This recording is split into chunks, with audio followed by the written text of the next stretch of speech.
we take you live at Element Games, where the doom of Thanatos has begun. Box second up, Micah. 2, 1, you're on. We're here at Operation Big T. It's a bug planet. It's an ugly planet. There's goddamn chaos everywhere. But we're gonna go in there. We're gonna smash that queen. We're gonna go show these bugs who we are. Yeah!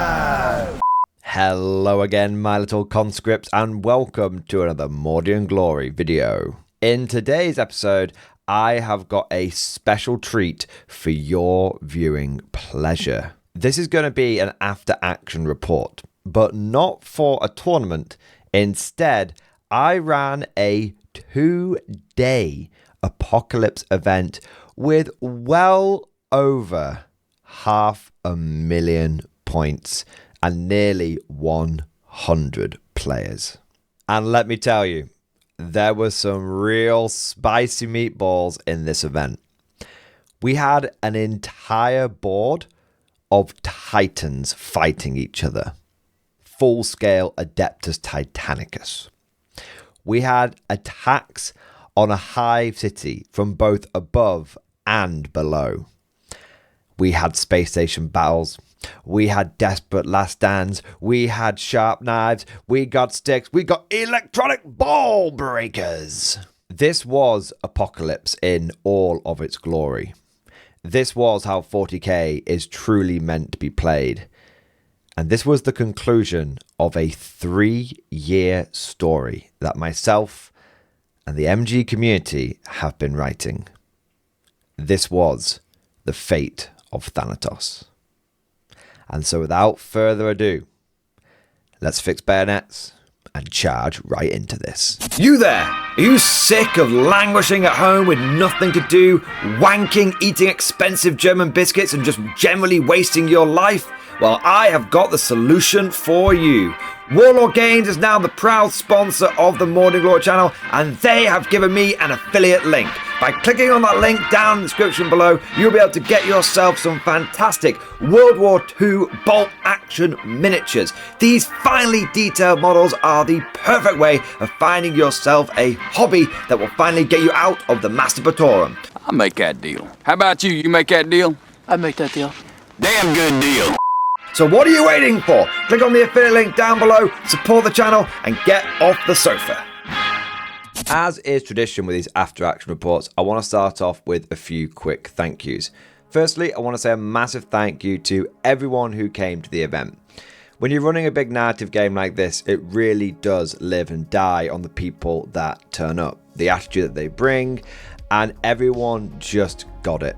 Everyone understood that this was a narrative event, not a competitive event, that winning the mission was less important than the story that was being forged. And so I just want to say a huge thank you from the bottom of my heart to everyone who participated in the fate of Thanatos. I also want to say a big thank you to everyone in the community who stepped up and helped out with the event. From the table captains to the people that actually brought their own custom trench network board. It was fantastic. We had people that really just volunteered their time because they wanted to see the event do well and they wanted to be part of what we were doing. And it made my life so much easier, and it was fantastic to have people that I could lean on and people that I could trust. So big shout out to those guys. Finally, I want to say a big thank you to Element Games, which is the venue that has hosted us for the 3rd year on the trot. Element is just a great store. They have a fantastic shop with all the models and swag that you could want. They've got a fully stocked bar, and most importantly, the staff are genuinely nice people that want to help, and they were fantastic at looking after us. So a huge shout out to Element. As always, they were perfect. But with all of that said, now let's get into the video proper, and let's begin with explaining what the hell is Thanatos. Thanatos is the annual apocalypse event that I run. It started off as just a one-off, but people enjoyed it so much, I've been bringing it back every year. And this is actually the 3rd one that we have done. Now, the most important thing to bear in mind is that this is a narrative event. It's not a tournament. There are no rounds. Players have got 2 days It's real time. Players have got 2 days to try and achieve their objectives. Speaking of objectives, there's no primary objectives and secondary objectives. There's no cards being drawn. There's no standing on circles or anything like that. Each board is given a relatively simple objective. You are the traitors, attack the Hive City. You are the Imperium, defend the Hive City. But everyone is encouraged to really embrace the narrative, really forge narrative on how they would attack that Hive City. And also, essentially each board is a giant sandbox, and how the players get from point A to point B is up to them. I often describe it a little bit like playing a D&D campaign. If you are a GM, you give your players a mission, but how they achieve that mission is entirely up to them. Don't railroad them, don't lead them down certain paths. Just say, look, you need to get here, and how you get there is entirely up to you.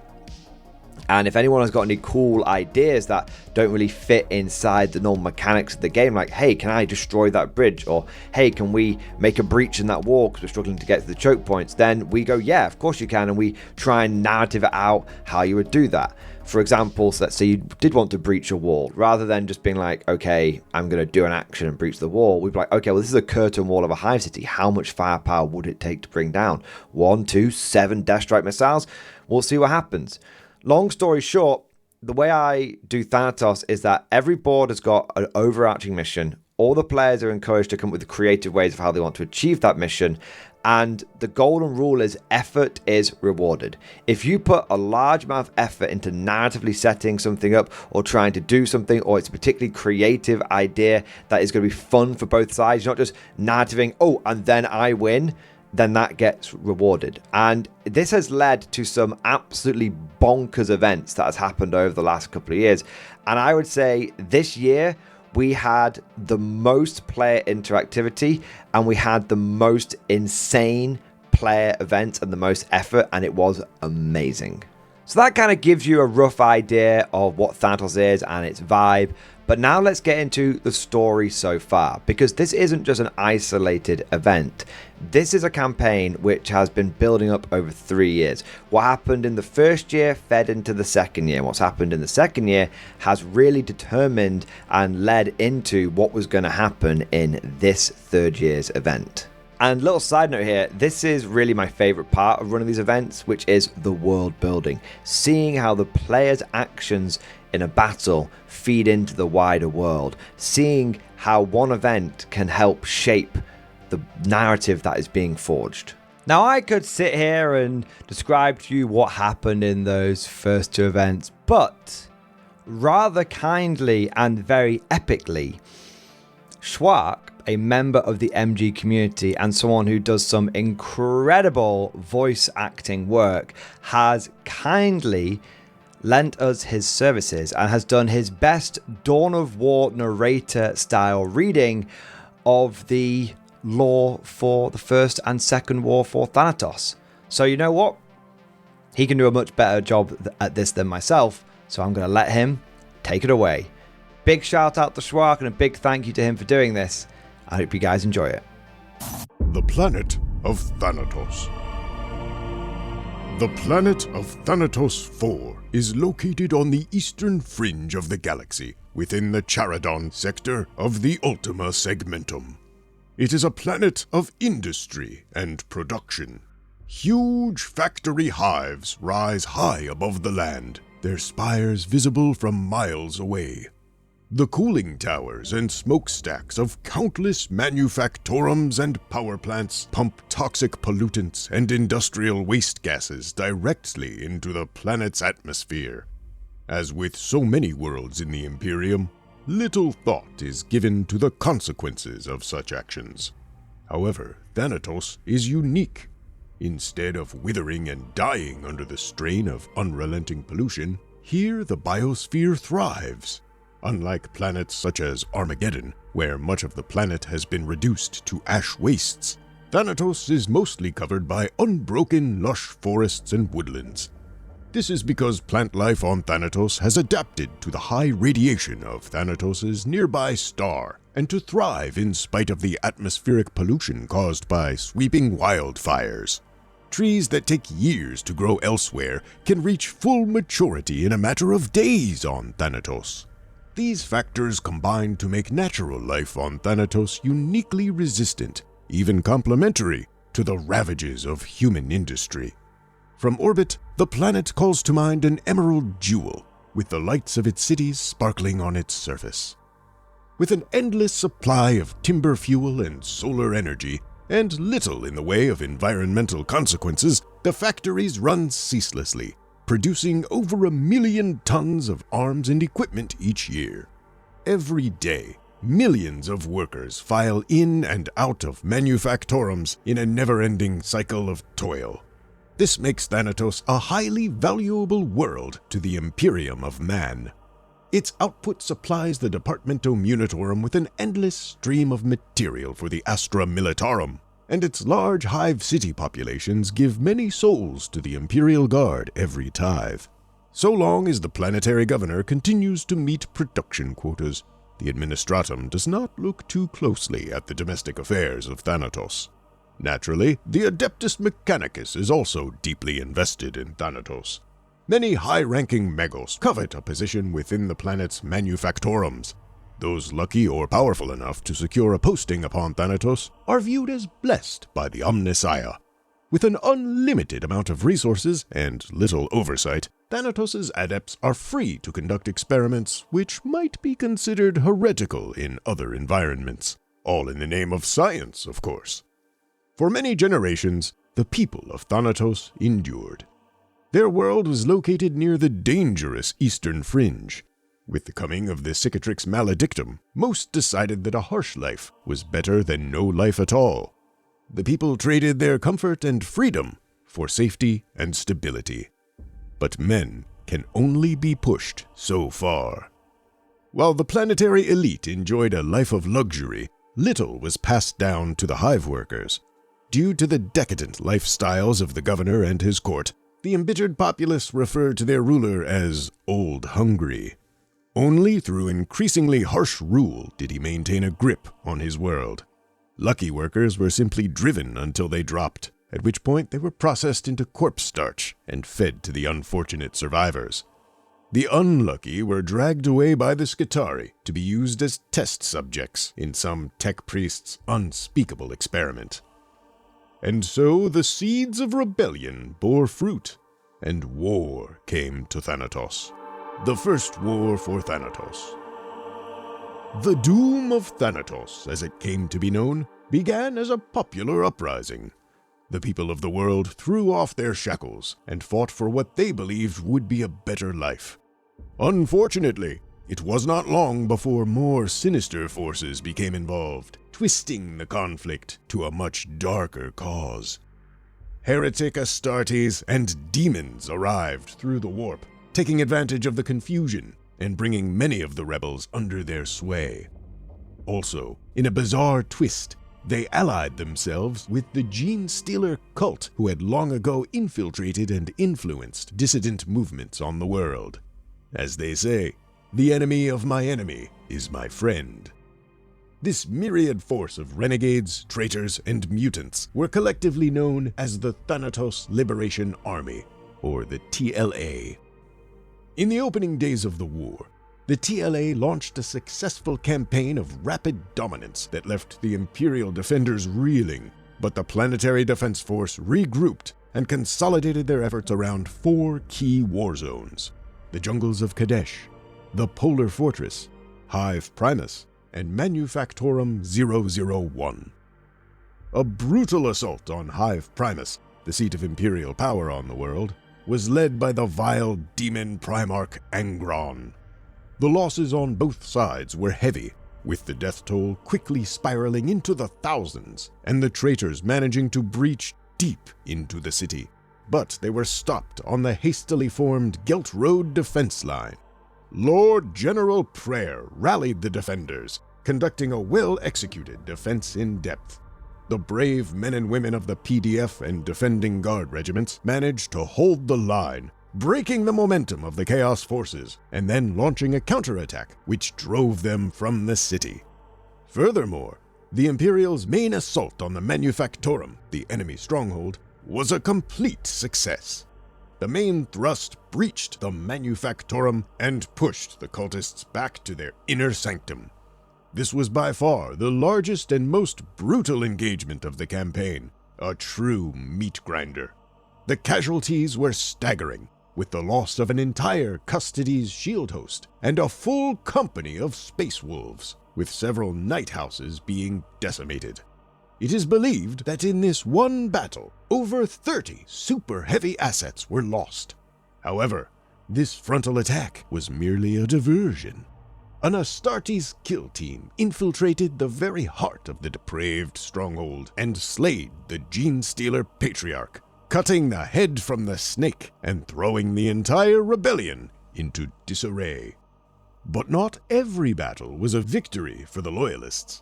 Despite the best efforts of the Imperial Guard, the forests of Thanatos were overrun by invading Tyranids come to support the Gene-Stealer cults. Entire regiments were wiped out trying to hold back the Xenos hordes, and the Imperium was routed from the region, leaving several infantry companies to conduct a doomed rearguard action. The bugs gained total supremacy of the jungle. Orbital scans have revealed that digestion pools the size of small seas have formed in the wake of the battle. The jungle's endless supply of biomass that once fueled the Manufactorums now feeds the Tyranids. In addition, the northern polar fortress has been placed under Inquisitorial quarantine, with rumors of the ruinous powers completing a vast sacrifice and opening a warp portal. Unconfirmed reports claimed the emergence of a giant demonic fortress with walls made of thousands of screaming skulls. And so, after days of savage battle, the fighting petered out, both sides having exhausted themselves. Overall, Thanatos remained in Imperial hands, albeit tentatively. The urban centers were secured, but any areas outside of these were lost. The Second War for Thanatos, the Big Push. At the end of the First War, Imperial propagandists declared victory, but in reality, this conflict was unresolved. High Command knew that strategically the Loyalist forces were in dire straits, and that the campaign had not met its aims. Allowing the foul Xenos to feast upon the forests would spell doom for the planet in the long run. And of course, there was also the small matter of the traitor's warp portal, the Eye of Darvaza. In the eyes of the Imperium, there was only one course of action: to attack. A grand offensive was planned, known simply as the Big Push. From the gardens of Kadesh to the polar wastes, the traitor, the heretic, and the alien would be uprooted and cleansed. Vast armies of conscripts were raised from Thanatos' civilian population. Manufactorum 001, having been recovered in the First War, produced all of the equipment needed to arm the new regiments. In addition, the Administratum saw fit to dispatch relief forces from other planets. The Loyalist ranks swelled with reinforcements from around the Segmentum. But the Thanatos Liberation Army had not been idle. Hundreds of thousands of disillusioned workers and unwilling conscripts defected in an attempt to escape the endless toil and tithe. They were supported by legions of off-world traitors and heretics pouring through the Eye of Darvaza. And so, with both sides replenished, the stage was set. The Second War for Thanatos actually began with a relatively small skirmish, but like a spark, it lit the flame for the wider conflict. In the Undercity of Hive Primus, a small Imperial patrol of the Mordian Iron Guard was ambushed by a contingent of Night Lords. While the Mordians were able to drive back the heretic Astartes, the presence of these warriors in what had previously been a safe zone prompted Sector Command to investigate further. More patrols were sent into the Undercity, where they discovered a terrible secret.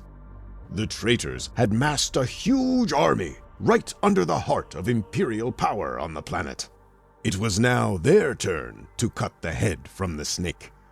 With their plans uncovered, the TLA knew they had no choice but to play their hand. And so, all across the planet, the traitors rose up and attacked once again.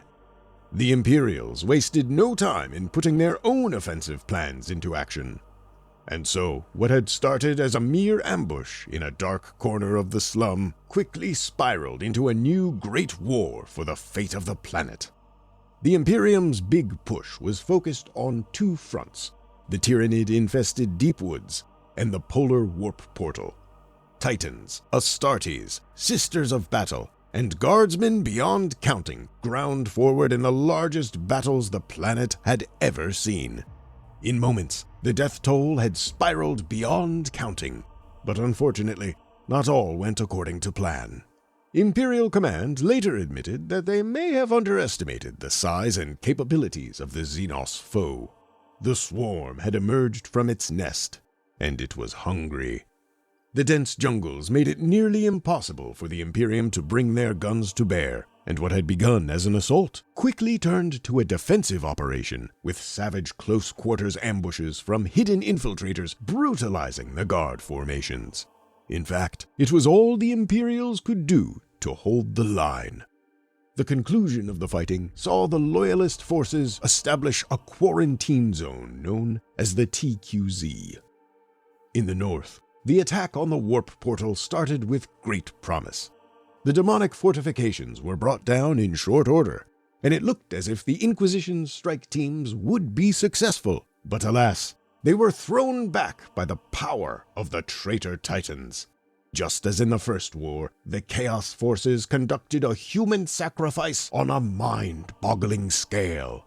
With all the carnage of the battle, and the blood flowing like a mighty river upon the chaotic altars, one by one, the Chaos Lords channeled the energy of their dark gods into one great ritual meant to transform the planet into a demon world. But all of them were deceived. The Lord of Slaanesh, at the final moment, did not take his life, as had the others. Instead, he took the ritual's energy and focused it in upon himself. Betraying his fellow lords, he ascended to demonhood, becoming a prince of his foul god. Such is the fickle nature of chaos. While the Imperium may have struggled on the attack, they were victorious in the defense. Against all odds, the Great Defense Works, the Ostland Shield, held strong against a massive attack by Orc mercenaries fighting for the traitors. Although the Imperials secured the food supply, the Orcs, dazzled by the ferocity of the battle, declared the site a holy place of Dawa. Loyalist armies also managed to maintain control of the Void, mounting a successful defense of the space station, the Spirit of Yarrick, against repeated assaults of Tyranids, Iron Warriors, Cornate Demons, and Necrons. With the station under their control, the Imperials used the Teleportarium to assist forces attacking the Deep Woods, completely destroying one of the Tyranid spawning pools by deploying experimental chemicals. The Imperials also managed a Pyrrhic victory with their defense of the Manufactorum. Just as in the First War, this war zone saw the most bitter of battles. Meter by bloody meter, the heretics fought their way forward, first storming the outer gates, then breaching the factory itself. But Imperial High Command would not be denied. Wave after wave of reserves were cast into the meat grinder, raising the Imperial death toll here higher than any two other war zones combined. Through sheer bloody determination, the Manufactorum was held. But victory came at a great cost to the future war efforts of the Loyalists. Meanwhile, at the Gardens of Kadesh, both sides claimed a tactical victory. As the site of the First War's largest battle, this site was hallowed ground for both sides. While the Imperium did technically reclaim the site and push back the TLA, they did so at the cost of the great Cathedral of Kadesh through their own inventive use of a mass offensive of Cyclops demolition vehicles. The Imperium held the land, but their holy site had been ruined. But the most significant victory for the traitors, and the most catastrophic blow to the Imperium, came at Hive Primus and the Underhive. The Imperials had envisioned a simple fire sweep through the underground slums, but it soon became clear that something far more sinister was afoot, for the heretics were plotting to destroy the Underhive's 8 main support pillars. The Loyalists rushed to take control of the supports, but it was too late. With the situation lost, Lord General Gelt of Hive Primus redirected the water from the Hive's hydro plant into the Undercity before hastily evacuating himself and other key Imperial officers out of the war zone. The Undercity was flooded, sweeping away the traitors, but also drowning all remaining Imperial forces, leading to a huge loss of Loyalist manpower. And ultimately, the cultists succeeded in their mission, undermining Hive Primus, sinking it into the ground, utterly destroying it. And so, with the destruction of Imperial power on Thanatos, the Second War came to an end. Although the Imperium could legitimately claim tactical victory over many battles, they had strategically lost the Second War. The big push had failed. Hive Primus was lost, and great quantities of blood and treasure had been expended for modest gains. The Gathering Storm. It has been a long and bloody year since the end of the Second War. Though the forces of the Emperor have clung on to the planet, the world of Thanatos is doomed. In the wake of the big push, Imperial manpower is at an all-time low. Where once High Command could enjoy a nearly limitless supply of men and material, now every asset must be carefully husbanded. The same cannot be said for the heretics and Xenos. Tyranid swarms gorge themselves on the rapidly growing biomass of Thanatos, their numbers now beyond counting. More traitors and demons pour through the Eye of Darvaza every day. And to rub salt in the wound, an Ork Wah has now descended on the planet, drawn to the holy battlefield on the Ostland shield. Thus, the Loyalists find themselves on the defensive on all fronts. It is now a fight for survival.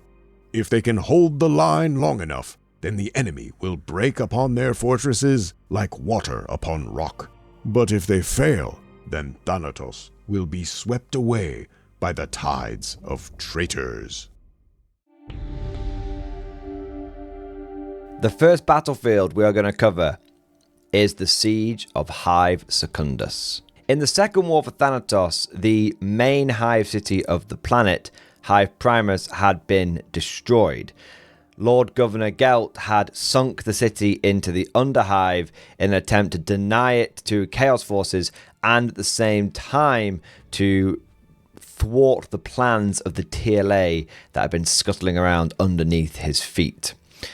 He had relocated to Hive Secondus, which was a smaller hive city by all accounts, but one that he regularly used as his holiday home. But it wasn't long until the forces of the TLA had caught up with the erstwhile governor, and Hive Secondus quickly fell under siege.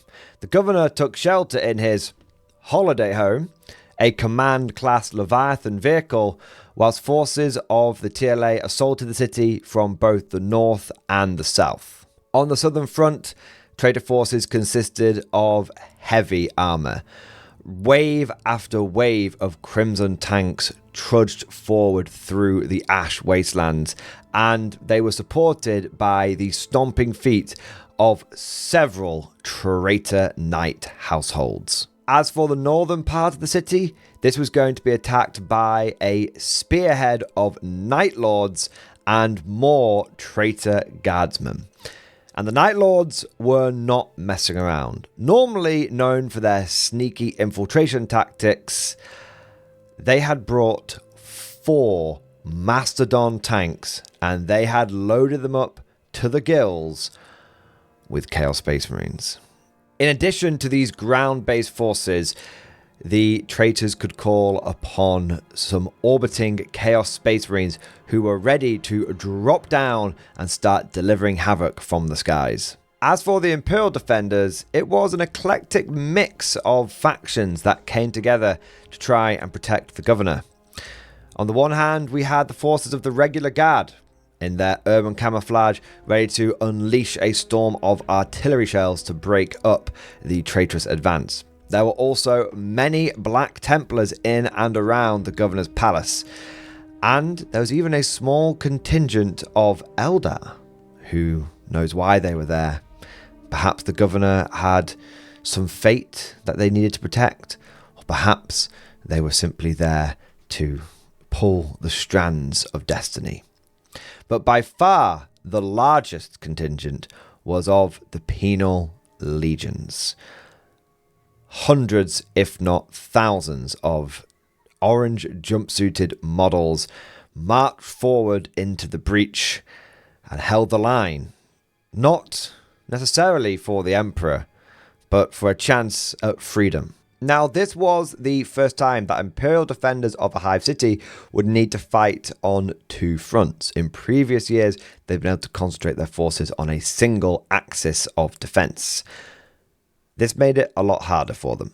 But credit where credit is due, for the first day, Imperial forces seemed to do well. Despite an incredible effort from the advancing TLA forces, not a single traitor managed to make it inside the walls and live to tell the tale. Although there were a few breaches, they were quickly contained. The traitor forces also took some heavy casualties on the way in, and by the end of the first day, all 4 Mastodons had been destroyed, and the Night Lords were being forced to advance on foot. But all was not well. You see, in their incredible defiance, the Imperial defenders had expended a great amount of effort and manpower, and their forces were wearing thin at an alarming rate. The lines began to crack and then buckle. Again and again, the traitors managed to find ways inside and around the forces of the Imperium. And in fact, a spearhead strike coming from the skies, or maybe the shadows, perhaps it'd always been there. The Night Lord's warlord, the Jaeger himself, appeared on the main communications tower and began slaughtering all in front of him. He got into 3 one-on-one duels, including with the Emperor's champion himself, and one by one, all of the Emperor's chosen heroes were laid low and sacrificed to Nox, the obscure minor deity that this Night Lord warlord happened to worship. The Imperials did manage to contain the situation, although it cost them many of their best fighters and diverted forces that were vitally needed on the front lines to stop this from becoming a proper assassination attempt on the governor himself. It wasn't long though before the traitors started making their way inside the walls. Took a few goes, but eventually the knights attacking from the south were consistently getting through the walls. And then we had the Crimson Armoured Tide. Leman Russ after Leman Russ, Shadow Sword after Shadow Sword poured through the breaches in the wall. And the Chaos Forces were making those breaches. The curtain wall was a shattered shell of what it had once been. And those tanks were very soon rolling down the main streets and heading straight to the governor's palace, with naught but light infantry in the form of the penal legions standing in their way. And maybe in a normal game of Warhammer 40k, you can stop an entire 30 tank advance with 10 infantry, but in Thanatos, we don't allow that, and any guardsmen who got in the way were quickly run over and turned into red paste. And it wasn't long before Imperial forces were being breached on all sides, with Traitor Guard forces actually managing to sneak in to the flanks of the city as Imperial forces became thinner and thinner. But just as the hour seemed darkest, just as all seemed lost, a horn could be heard on the horizon. You see, the reason Imperial forces had been struggling in the city is because they had held back a significant portion of their army in reserve. Specifically, every goddamn Rough Rider and Sentinel that they had. And they wanted to execute Operation Rohirrim. And all of these forces came in on one flank on one turn. Now it was meant to be turn 7. They had come to me and said, can we do this? We won't bring anything in until turn 7. But with the situation so dire, they ended up going a turn early. And as a consequence, they were only able to bring in half of what they had originally planned for Operation Rohirrim. But it was still a lot of Rough Riders and Sentinels. Oh my god, there were so many of them. Cutting in down the flanks, charging down everything from Knights to Traitor Marines, las cannoning left, right and centre. Operation Rohirrim crashed into the forces of chaos just as it looked like they would triumph. But the dark gods are not so easily denied. You see, all that Operation Rohirrim was really designed to do, despite what the commanders had told the men, was not to save the city, but merely to buy time to save Gelt. The governor himself, the defender of the planet, the supreme leader of imperial forces on this world, at least that's what he claimed, decided that it was time to pack. And so he left his command Leviathan and made a mad dash to the awaiting Sky Shield landing pad and his ticket out of here. He didn't need ammunition. He needed a ride. But when the governor made it to his landing pad, he was to be sorely disappointed, as all of the flyers that had been stationed there had been destroyed by the Chaos Forces to prevent exactly this kind of thing from happening. They were going to get his head one way or another, until help came from a most unexpected source. You see, the Crimson Armoured Column of Uet Megir Chansey were actually traitor guardsmen in the employ of the Alpha Legion. And so Chansey had been behind the scenes like a puppet master, pulling together a little plan, a little scheme. And he said to Lord Governor Gelt, I'll provide a flyer for you. I'll give you a Valkyrie to get out of there. But it's going to be my Valkyrie. And it's going to be piloted and crewed by my men. And so, making a deal with the devil, Lord Governor Gelt and the other commanders of Hive Secondus abandoned their posts, left behind the defenders to fight to the last man, and they got on board that Valkyrie. And the Alpha Legion took them to safety. And just as the Valkyrie took off and whisked the governor away, the entire Hive City erupted in a nuclear fireball. This was not Gelt's doing. This was not anyone's doing in Hive Secondus. Well, not directly. This was the doing of the Underhive. And great fissures appeared in the surface of Hive Secondus, and after the nuclear explosions calmed down, just as the first snow began to fall, figures emerged from these cracks in the ground, chanting death to the Upworlders. Because whilst this entire thing had been going on in Hive Secondus, there had been a bit of an exchange between the Upworlders of the Hive and the Underworlders of the Undercity, which in many ways had taken precedent to the main battle. So naturally, now let's head over to the Underhive. Now this was actually a fairly straightforward battle between Imperial and traitor forces. There were 8 pillars, 4 on each side, 4 for each team. You had to defend your pillars whilst attacking the enemy pillars. It was entirely possible to destroy these pillars, although you had to get up close and personal to do it. You couldn't do it from range. However, these pillars were not simply holding up the roof to Hive Secondus. they were also pipes. Pipes that would lead from one board to the other. This was the first time that we had done something like this at Thanatos, and it's something that's been requested for actually the first 2 years, being able to move between boards. Now, obviously, we have to be very careful with that because we don't want players to bump into each other, for models to get spilt over and all that kind of stuff.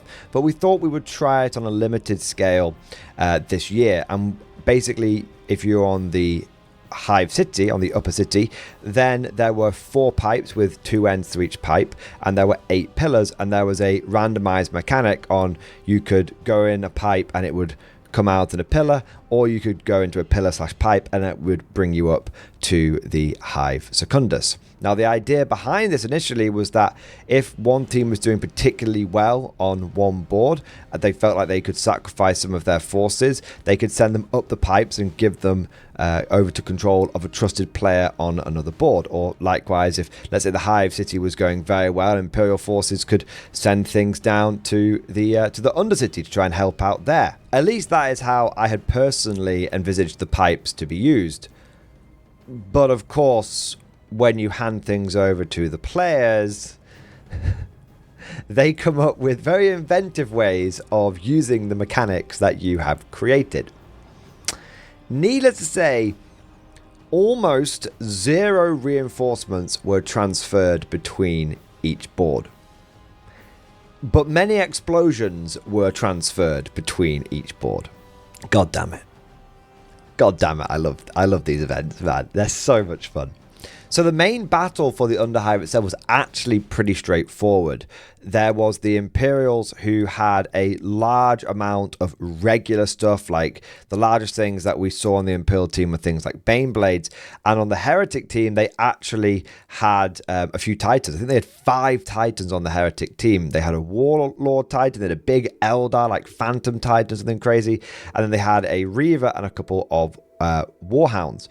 The issue for the traitors is, yes, they had incredible firepower. Yes, they had 5 Titans. That was definitely a big psychological benefit to them. But that obviously ate up quite a lot of their points, or really sort of took up quite a lot of what the players wanted to use, as it were. And so what ended up happening is it was a straight up battle of attrition. And Imperial forces, over the course of 2 days, slowly, steadily, yet fairly convincingly, were able to storm across the board and destroy one of the enemy pillars and take control of the other. It was a fantastic battle with many highs, many lows, but Imperial forces essentially kind of proved the old adage of boys before toys. And even when the Warlord Titan was literally wiping out entire tank squadrons left, right and centre, when one of these things is worth like 3,000 points or something insane, that is you can get a lot of Lehman Russes. You can get like 6 regular super heavies for this. So the Titans felt very powerful, but it was through sheer grit and determination and through attrition that Imperial forces in the Underhive were able to secure victory. So very well done to both sides, and well done to the Imperials. Quick side note, the Warlord Titan was actually finally brought down after many turns of just absorbing firepower by Bulgrins in close combat. And I want to do a big shout out to Jack, because this Warlord Titan was on 1 wound and he refused to tank shock it. He refused to throw grenades at it. He was like, I'm not going to kill a Warlord with some bullshit mortal wound thing. I'm going to bring it down properly. And he charged in a unit of Bulgrin. And I think that's very, very admirable and shows really the mindset. It's a great example of the mindset and of the approach that players had to these events. A Titan going down to a bullshit stratagem, no one's going to enjoy that. A Titan having its last wounds chipped off by a squad of Bulgrin attempting to rugby tackle it, that is funny and it's immersive and it's a highlight of the game. Now, you might be wondering, oh, Mordian, you're kind of rushing through this Underhive thing. You're sort of, just giving the broad strokes of the battle. And that is true to a certain extent. I did keep an eye on the board and it was fairly straightforward, the game. But the reason I'm sort of brushing over that is because I want to have time to explain and really get into the detail of how the Underhive successfully managed to blow up Hive Secondus via a nuclear strike. So originally I wasn't going to allow the players to like fuck with each other's boards, because I kind of have a policy of, you know, these mechanics that we have are fun. They should be used in fun ways. I don't want someone just getting fucked with in a way that they can't really retaliate. So it's one of those reasons why I haven't allowed a team to death strike from one board to another, because unless that board has a way of retaliating, you could launch a whole bunch of death strikes onto a board you're not even playing on, affect the outcome of that game, and that kind of ruins it for those players, because like, well, why the hell are we even doing anything if another board's just going to mess with us? And I was going to say to the people of the Underhive and of the Hive Secondus that no, you can't nuke each other, but this is how it happened. The people of Hive Secondus came to me and said, hey, can we use those pipes to like send nukes down? We've got like a death strike, can we send a nuke down? And I was like, I mean, I'm not sure, I'll think about it. And then they went, okay. And then literally not 5 minutes passed, and the team captains from the Undercity came over and said, hey, can we nuke Hive Secondus? Can we send like Cyclopses and like death strikes up there to like blow them up? And without talking to each other, with no coordination, both boards had come to the same conclusion and come to the same plan of what they wanted to do with the pipe mechanic. So I was like, screw it. If you're both into it, then, well, if you're both into it, then yes. And so I said, yeah, I said to the Underhive people, I was like, yes, that sounds funny, you can do it. And then I went to the Hive Secondus people, went, yes, that sounds funny, you can do it. And there was no, and I can assure you, there was no coordination between the Upper City and the Underhive. Both teams just came to the same evil plan at the same time. Now, in all fairness to the people of the Undercity, it was Hive Secondus who struck the first blow.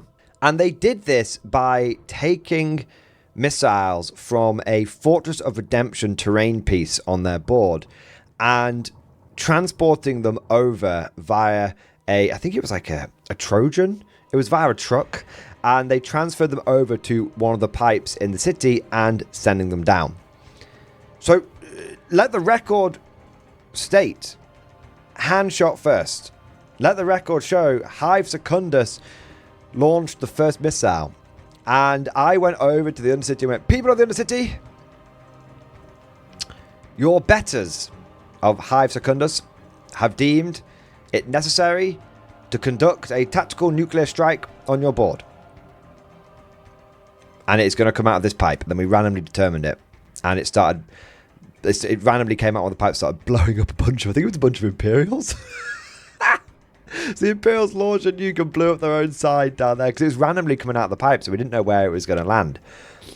Straight away, both teams on the Undercity went, hey, I know we've both got a lot of Cyclops demolition vehicles, because they both teams have brought shitloads of them because they wanted to blow the pillars up. I know we brought loads of Cyclopses, but instead of like using them on each other, how about we agree to send all the Cyclopses up the pipes over the next couple of days? Just keep sending waves of them up, just to see if we can launch retaliatory strikes on the Hive City. And both team captains like, yeah, dude, I got you, man. Like, you put your cycles in, yeah, okay, I'll put my cycles in. Look, we're not going to attack you with them. You can see we're going to mass them around here. You don't shoot our Cyclopses, we won't shoot your Cyclopses. It's all good. We'll work together to death to the Upworlders, death to the Upworlders. And so, in response to this death strike being sent down the tubes from the Hive City, the Undercity decided to start launching their own attacks back up. Now, they started gathering their Cyclopses, but immediately they went for a tit-for-tat response.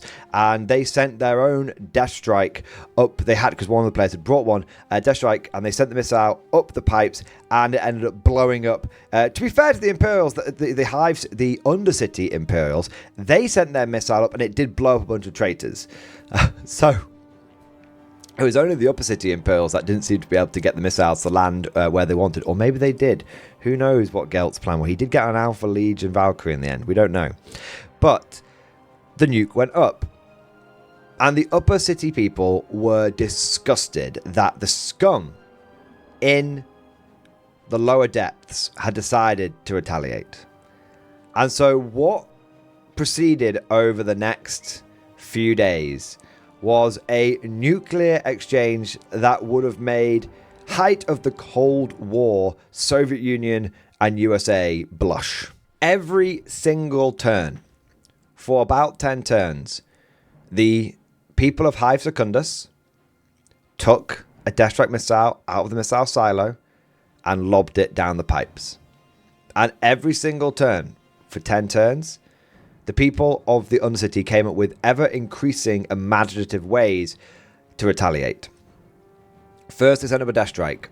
Then they emptied an entire Malcador Infernus and Hellhound into the pipes and set it on fire. And then it was just wave upon wave of Cyclopses. They even sent up an assassin in the form of a Sanctus with a sniper rifle to try and assassinate Gelt. And there was so much damage being done. But things had to come to a head. And it happened in the best possible way that you couldn't write it. All has happened organically, and the fact that this happened naturally just made it so much better. So at the start of the second day, the people of the Undercity, overnight between the first and second day, had actually printed out and signed an arrest warrant. They'd made an arrest warrant for Governor Gelt. And at the beginning of the second day, they actually handed it to the player who was, representing Gelt on the upper city, and went, we, the people of the Undercity, both teams were represented, both teams had signed it, issue a notice for your arrest. And Gelt took one look at it and tore it up in front of them and just said, prepare the next missile. So because they would not submit to his authority, the people of the Undercity were like, well, we've got no choice. We just got to keep sending the bombs up. We've just got to keep sending them up. But Gelt was so incensed by this arrogance, by the people beneath his feet not knowing their damn place, that they launched a virus bomb into the Undercity. Now, where this virus bomb came from is actually the Leviathan command vehicle. That big 3D printed Leviathan command vehicle actually has a detachable part, and you can open it up and everything. And one of the detachable parts is a large bomb. And so, via a holy procession reminiscent of Monty Python and the Holy Grail, made up high Gothic words were chanted, people slapped their foreheads as they were going forward, and we delivered this virus bomb to the Undercity. Now, mechanically, obviously in lore, if you release a virus bomb, it's going to kill everything, right? So, but this was only a little small one. Proportionally, I like to think virus bombs are massive. So a little small one. So what we said, it was the equivalent of 2 Death Strikes popping out of a pipe. That affected a 12-inch radius. So it's a really, really big explosion. This virus bomb from the Imperials actually landed on the Imperials just as they were about to secure, I think it was their third pillar. So it actually set the Imperial advance back quite a lot. And it basically wiped out everything around it. Man and machine, all of it was destroyed. And so, on the final turn of the second day, both the traitors and Imperial forces in the Undercity came together. They signed a truce because they knew the Imperials had secured the pillars anyway. So they signed a truce and they united under the banner of the Underworld. And they took every last Cyclops demolition vehicle they had, which totaled approximately 20. And they sent them up the pipes. Now, we had a whole sort of randomized mechanic for which pipes they would come out of. And if you rolled really high, you could pick which pipe they came out of. And the Underworld team rolled a double 6, which is a very good result. Double 6, high dice. So I said, right, you can pick which pipe it comes out of. And they picked the pipe nearest to the nuclear missile silo, right next to it. And what was funny is that nuclear missile silo was very badly damaged from the fighting of the Underhive. The people had been trying to it had loads of wounds. They'd used the Fortress Redemption stat line from Legends. It was on 2 wounds left. So the silo was very rickety. Not only that, but the Imperials had a missile that was in mid-transit. Bear in mind that the fortress here, the pipe here, it's very near to each other. Not only that, but they had a pipe that was in, they had a missile that was in mid-transit, and they also had a missile which they'd got stuck in there the previous turn. This was, again, I cannot emphasize enough, this wasn't scripted. The turn before this all happened, Gelt had rolled very low on the randomized mechanic, and the missile got, and they had determined the missile got stuck in the pipes. So there was a missile stuck in the pipe, there was a missile outside of the pipe, and there was a nuclear missile silo that was on 2 out of like 40 wounds. And all of the Cyclopses, all 20 of them, came out of this pipe and exploded. And I turned to the people of Hive Secondus and went, what the hell do you guys want to do here? And they all turned to me at the same time and went, we're going to blow up the hive. And so a chain reaction from the pipe setting off the stuck missile triggered the next missile, which triggered the whole silo, which erupted in a giant nuclear fireball. And just as Gelt's plane got out of there, the Hive City was engulfed in a nuclear apocalypse.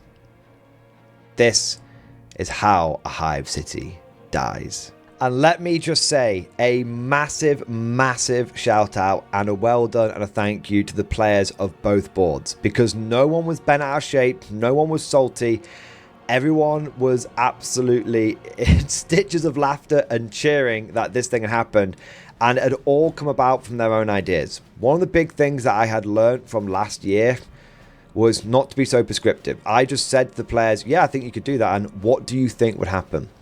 And it was the players themselves, not me. I can't emphasize enough, I didn't railroad this. It was the players themselves that came up with the story, came up with what happened, and came up with the result. And I think that's why people loved it so much, and that's why it was so embraced by the people involved. So a massive well done to you guys. You properly forged the narrative. And in my 20 plus years of playing Warhammer, I've never seen anything like it. It was amazing. And what started out as a simple attacker-defender scenario became an amazing bloodbath. Over on the Imperial left flank, the battle went well over 2 days. Despite successive waves of Orc boys, grot tanks, and God only knows how many Squig Riders, the Imperials managed to hold. The outer trenches were heavily damaged and were stormed by the Orcs, but the Orcs did not manage to break through the defences and start pillaging and plundering the agri zones behind. So things went well on the left flank. On the right flank, it went badly for the Imperium. It went very badly. Not through lack of effort. Please, don't get the wrong end of the stick. Imperial forces under command of Commander Conrad put up a sterling resistance, but there's only so much you can do when an Orc looted Manta drops 72 meganobs off into your face. Commander Conrad held the line.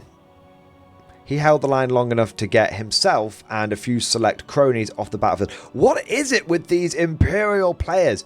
Any opportunity, they don't die with their men, they are bucking it out of there. We saw it on Hive Secondus, we've seen it on the Ostland Shield, god damn it.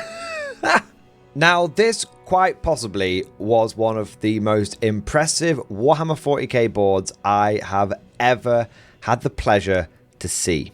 It was entirely created by the community, and a very big shout out to John and his team for putting it together. It was massive, by far the largest board I've ever seen, and it was a beautifully handcrafted trench network board. How many of us have dreamt of playing on a proper trench network board? It's something I think every guard player and many, many, many other Warhammer players all wish they could experience. And it's many times we've tried to emulate something like this with layers of defenses and stuff like that, but there's nothing quite like actually playing on a proper trench board. And this was, it was truly a dream made manifest. Now, I actually had very little impact or involvement in this board, both in the lead up to it and on the day itself. The players came up with their own custom scenario, they came up with their own mission, and they ran it. And it's a great example of sometimes you just need to let go. I am a bit of a control freak, and I'm not naturally inclined to letting things go. But this was a great example of sometimes if you just don't micromanage, if you just let people work on their own terms and have the freedom to just implement their own vision, it can lead to amazing, beautiful things. And really, I just got to wander around watching the battle play out and just enjoy it and taking lots of photos. I think the Ostland Shield is actually the board I took the most photos off because I wasn't needing to, you know, make decisions or DM or GM, anything like that. It was just, I got to enjoy it and I got to see the players at work. Now, the scenario for this board was pretty straightforward. The Imperials were in the trench network and the Orcs were attacking. The Imperials were defending what was called the Ostland Shield, which is essentially the massive network of fortifications which have been built up to protect the rural agri-zones of the planet. And if the Ostland Shield was to fall, then Imperial citizenry would certainly starve. Already rationing is implemented in the planet, and this would go to extreme measures. As it is, last year the Ostland Shield managed to hold, and this year it was going to be down to the Orcs to try and crack it open. There was a whole mini story that had happened last year with this board becoming an Orc holy site, and so the players had like a year to prepare these vast Orc armies. I think several of them actually bought Orc armies just for the event, just for this board, which is amazing. And so it was very reminiscent of the book 15 Hours. The Imperials were holding the trench line, and waves upon waves of Orcs were storming forward trying to take it. But it wasn't just the fight in the urban hives that was taking place. All around the planet, Imperial defenders bravely held the line, and no more so was this represented than in the battle for the Ostland Shield. There were a few key moments on both of these flanks. I have been reliably told that there was a super grot, because apparently there was a squad of Gretchen that were able to take a single wound off a Warhound Titan, which is amazing.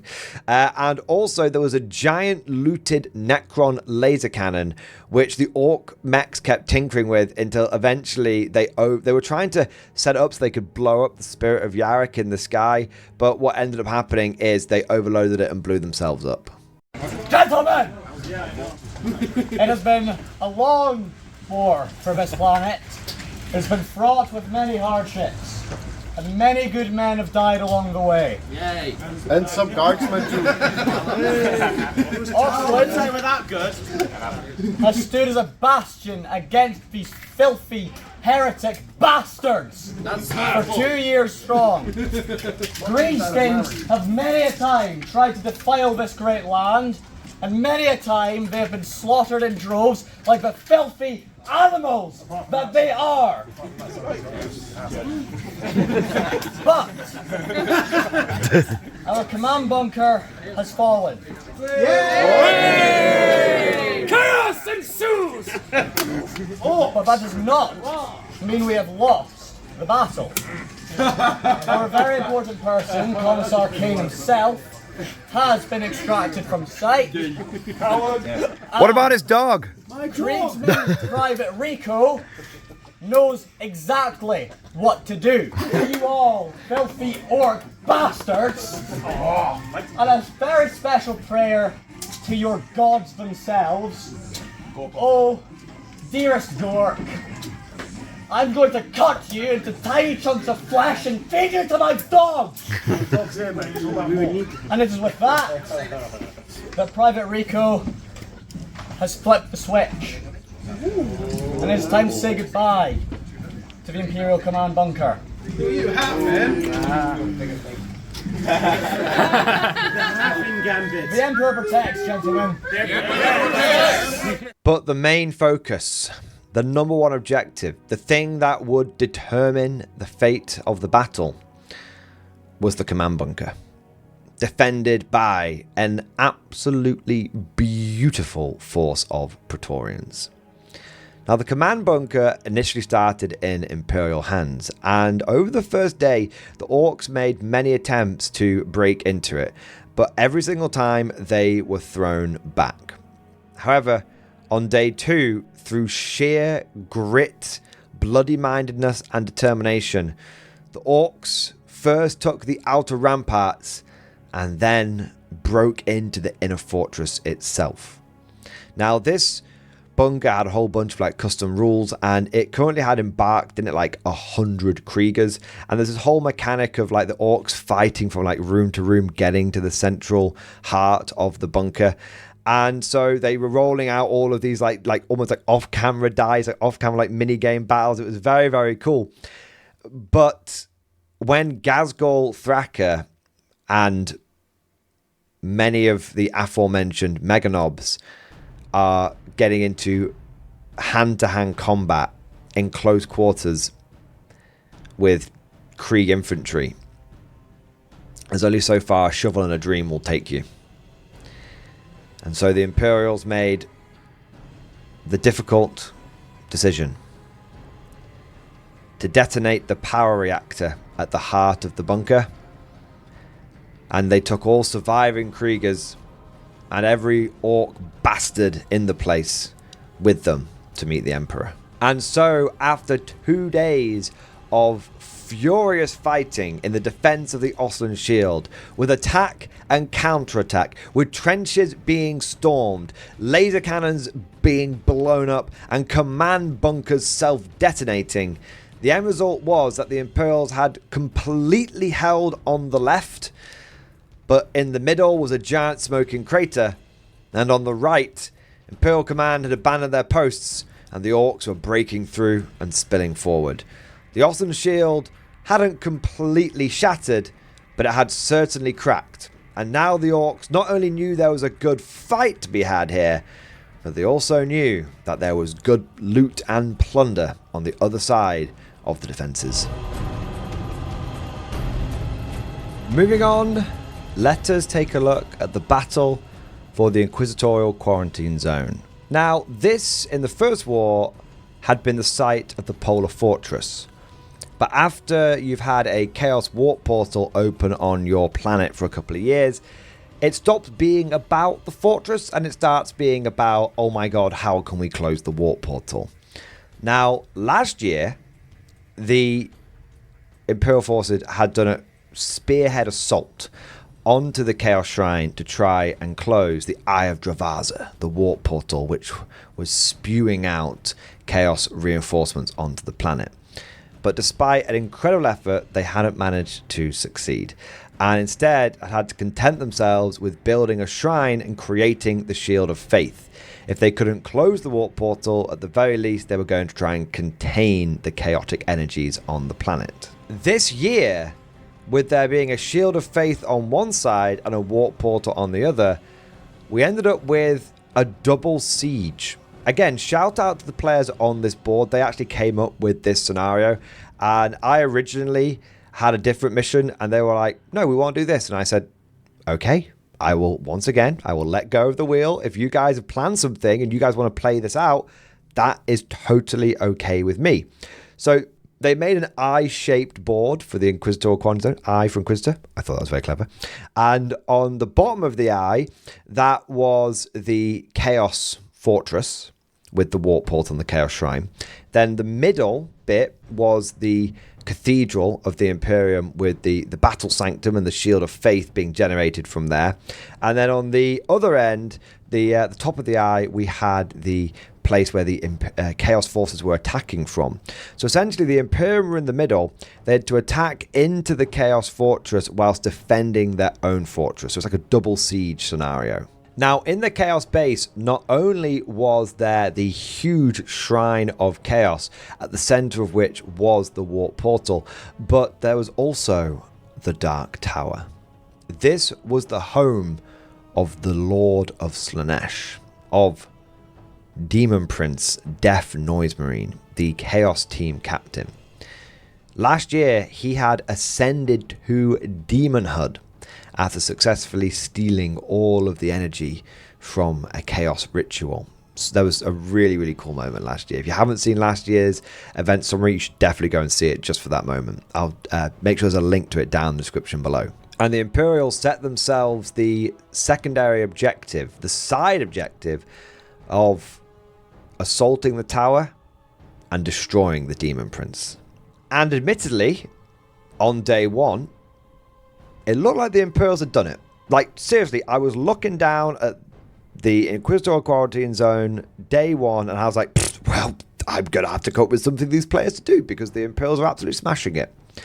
So what happened is the Chaos Forces, I think very appropriately, they were undone by being routine, which is the opposite of Chaos. You see, every year the Chaos Forces have sacrificed things on the portal to create narrative scenarios to happen. And this year, in their first turn, the Chaos team took 150 Poxwalkers that were in and around the portal and sacrificed every single one of them to Nurgle. And then on the resulting sort of 2d6, let's see what happens randomly mechanic, they rolled a 7, which is the blessed number of Nurgle.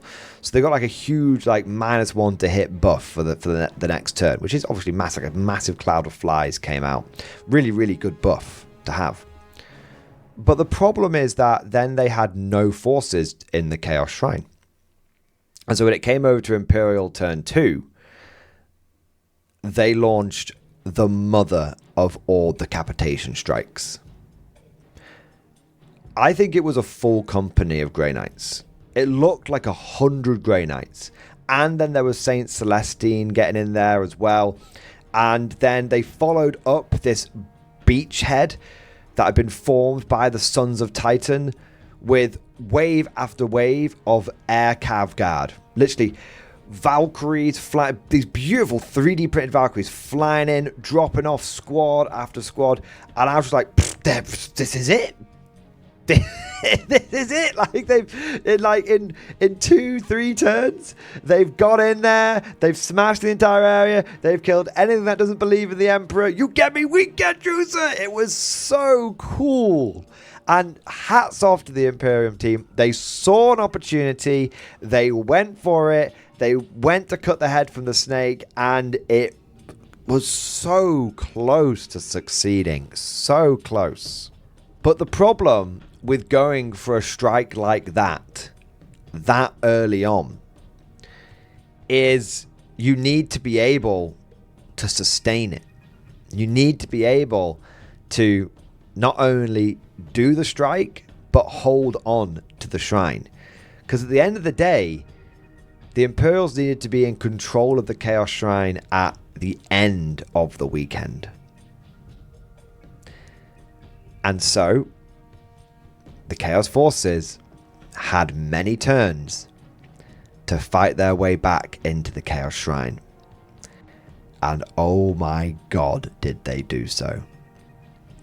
The problem the Imperials noticed is that whilst they had been able to get the forces in, the forces that had been part of this strike and that had been flown in to support them were all relatively light. I mean, we're talking Grey Knight, Strike Marines, that's like Storm Bolters and Side Cannons at best. And then you've got, Imperial Guardsmen dropping out with plasma and melter guns at best.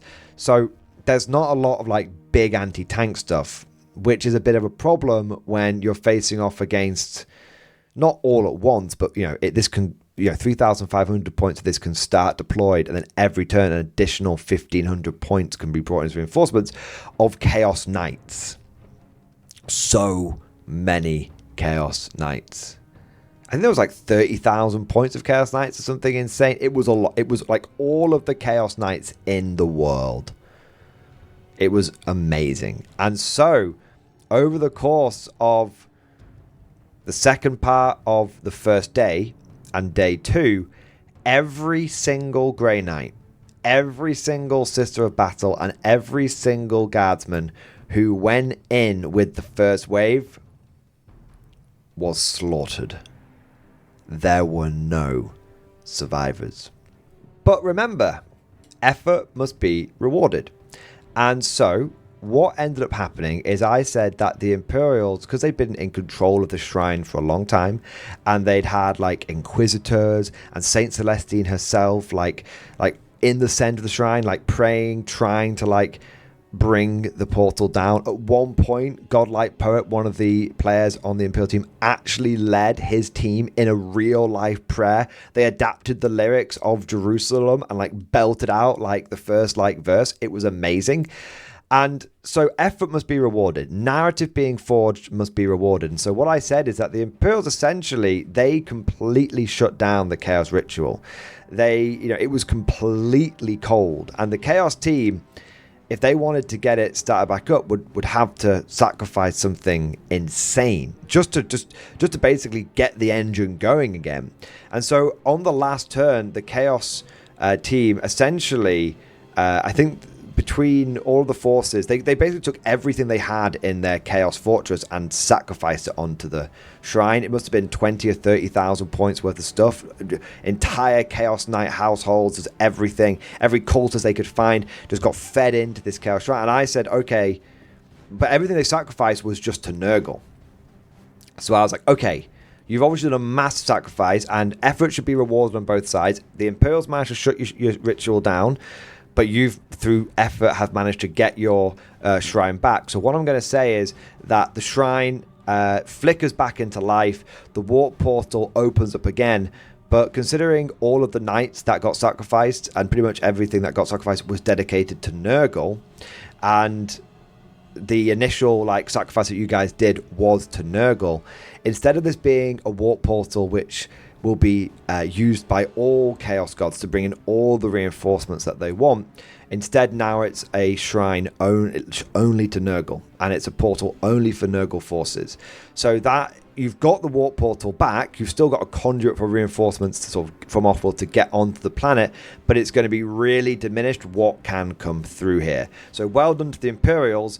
You've Year 1, Chaos Forces opened the warp portal. Year 2, you managed to contain the warp energy. And year 3, you've managed to basically bring it down to like 25% strength if you consider like, the 4 Chaos Gods. It's still there, but, you've managed to really weaken its power.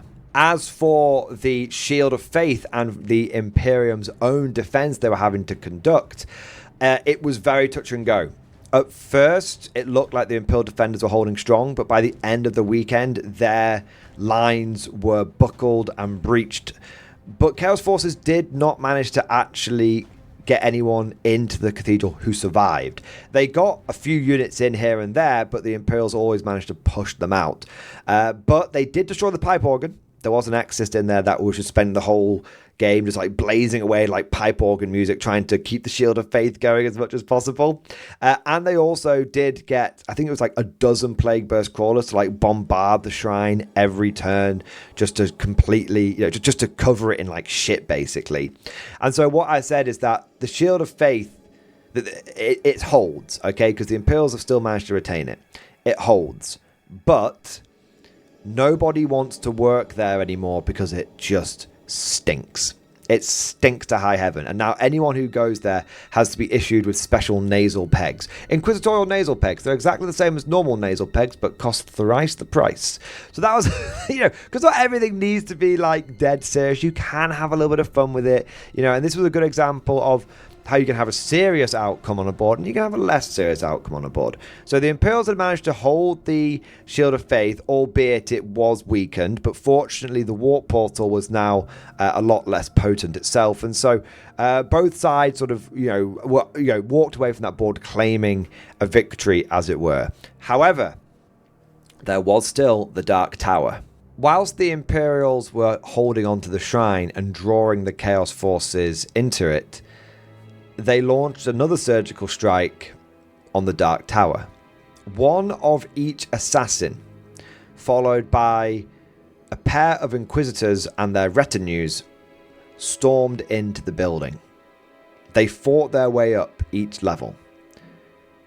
But unfortunately, they each had to fight the Demon Prince one at a time. Each assassin came in at a different level. Each Inquisitor came in from a different part of the building, and so it was difficult for them to coordinate. And in 6 separate single combats, 1 for each assassin and 1 for each Inquisitor, the Demon Prince took their heads and raised aloft their souls to chaos. And so not only did Nurgle get a little warp portal, but also Slaanesch's favoured son managed to call down more energies onto himself, and he ascended higher in the ranks of the demonhood. And next time we see the Prince of Slaanesh, he may no longer be a demon prince. He may actually be a greater demon of the God of Excess. So in conclusion, the Inquisitorial Quarantine Zone held, albeit by the skin of its teeth. And they did manage to diminish the effectiveness of the warp portal, essentially making it only able for Nurglite forces to come through it now. But the big bad, the Prince of Slaanesh, Death Noise Marine himself, took another step on the rung of chaos, and his ascendancy has gone even higher than ever before. Next up, we have the Manufactorum.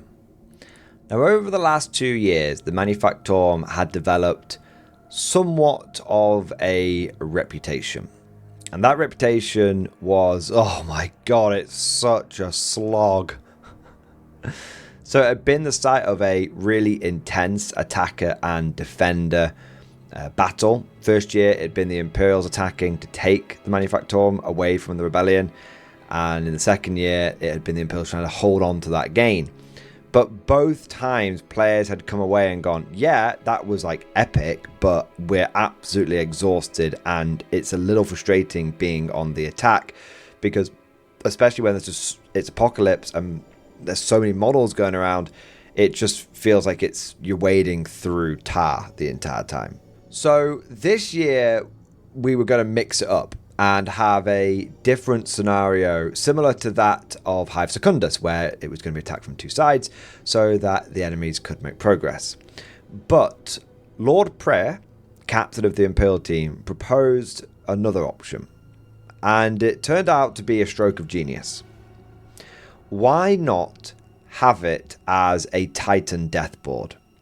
Why not have a full-sized game of essentially Adeptus Titanicus? And so we contacted all the people that were coming to the event that we knew had Titans. We were like, hey, do you want to bring your Titan and it can fight on this board? And a lot of people said yes, although there were some people that were like, well, I need my Titan for my game plan. And that makes total sense. It was a volunteer thing. If you didn't want to put your Titan on the board, you didn't have to. But in the end, it had a double doozy positive impact on the entire event. Firstly, it made one of the most memorable sights I've ever seen, which is a board that has 4 Warlord Titans on it.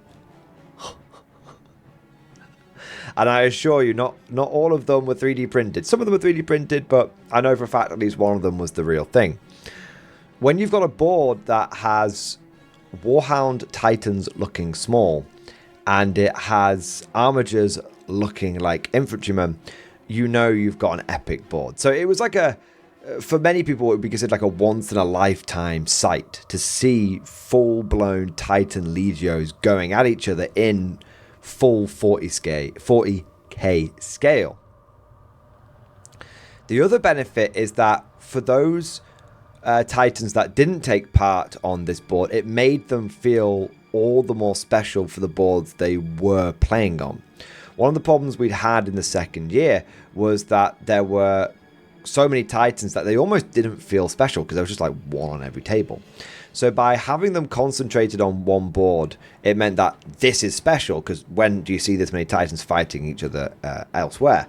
And also it was like, oh, and the Titans that are taking place on the other boards are actually few and far between, which makes them special as well. So it really, and it sounds crazy, but it really added the magic back into bringing Titans to an Apocalypse game. Now, the mission for the Manufactorum board was fairly simple.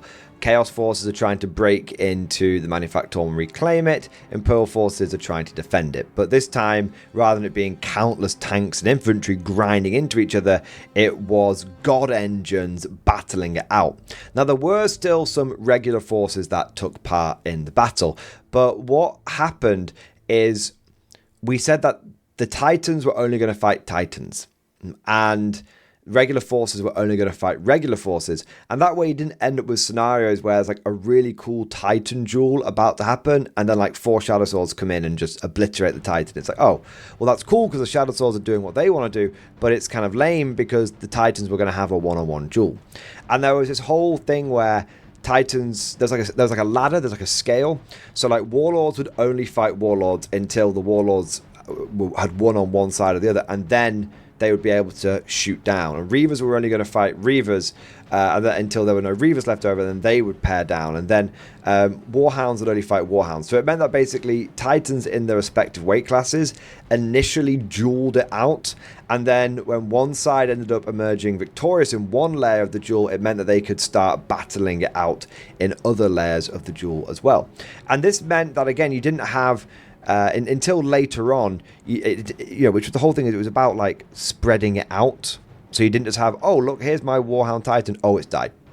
It was like, oh, cool, my Warhound Titan's got into a duel with another Warhound Titan. And when it's kind of like, when all of the Warhound Titans have died, now it's going to start picking on, maybe fighting up into the Reavers or something like that.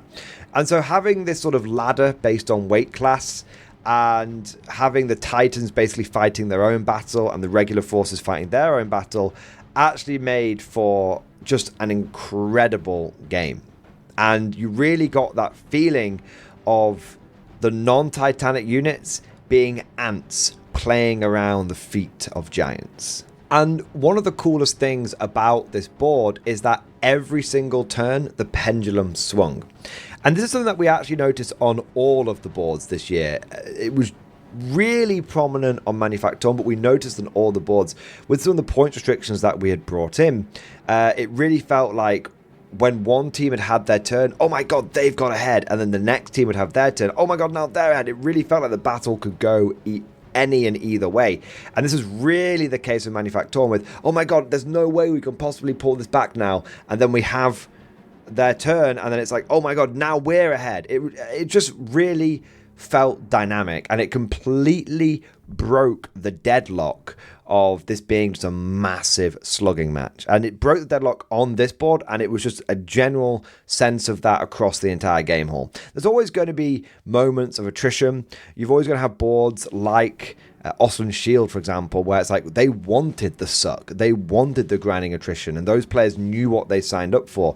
But it meant that a lot of the other boards were able to feel like a back and forth battle, not a foregone conclusion or a fight with no point because you're never going to get to your objective. The only downside of having all of the Titans on one board was the fact that the battle was over in one day.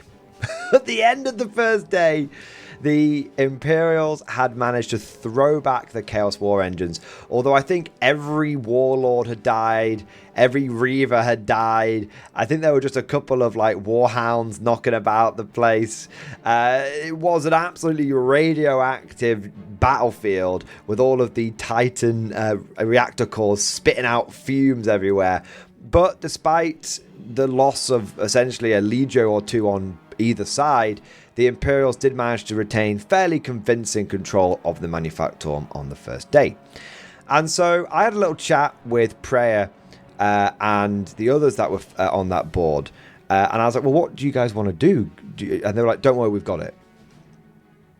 And I said, okay, if you guys have got it in hand, you guys have got it in hand. Like, what just let me know.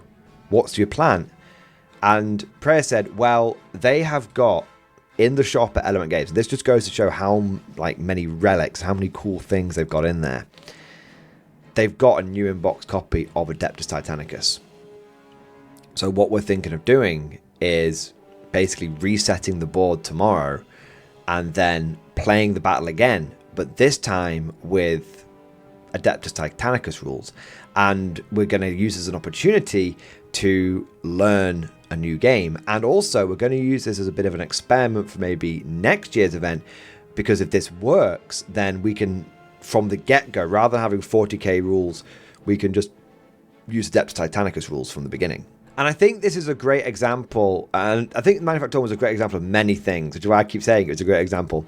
But I do think one of the things is highlighted is the advantage of having a board with less players on it. So typically the boards would be 4v4 or 5v5. Sometimes with like Ostland Shield, it was like 7v7. It was massive.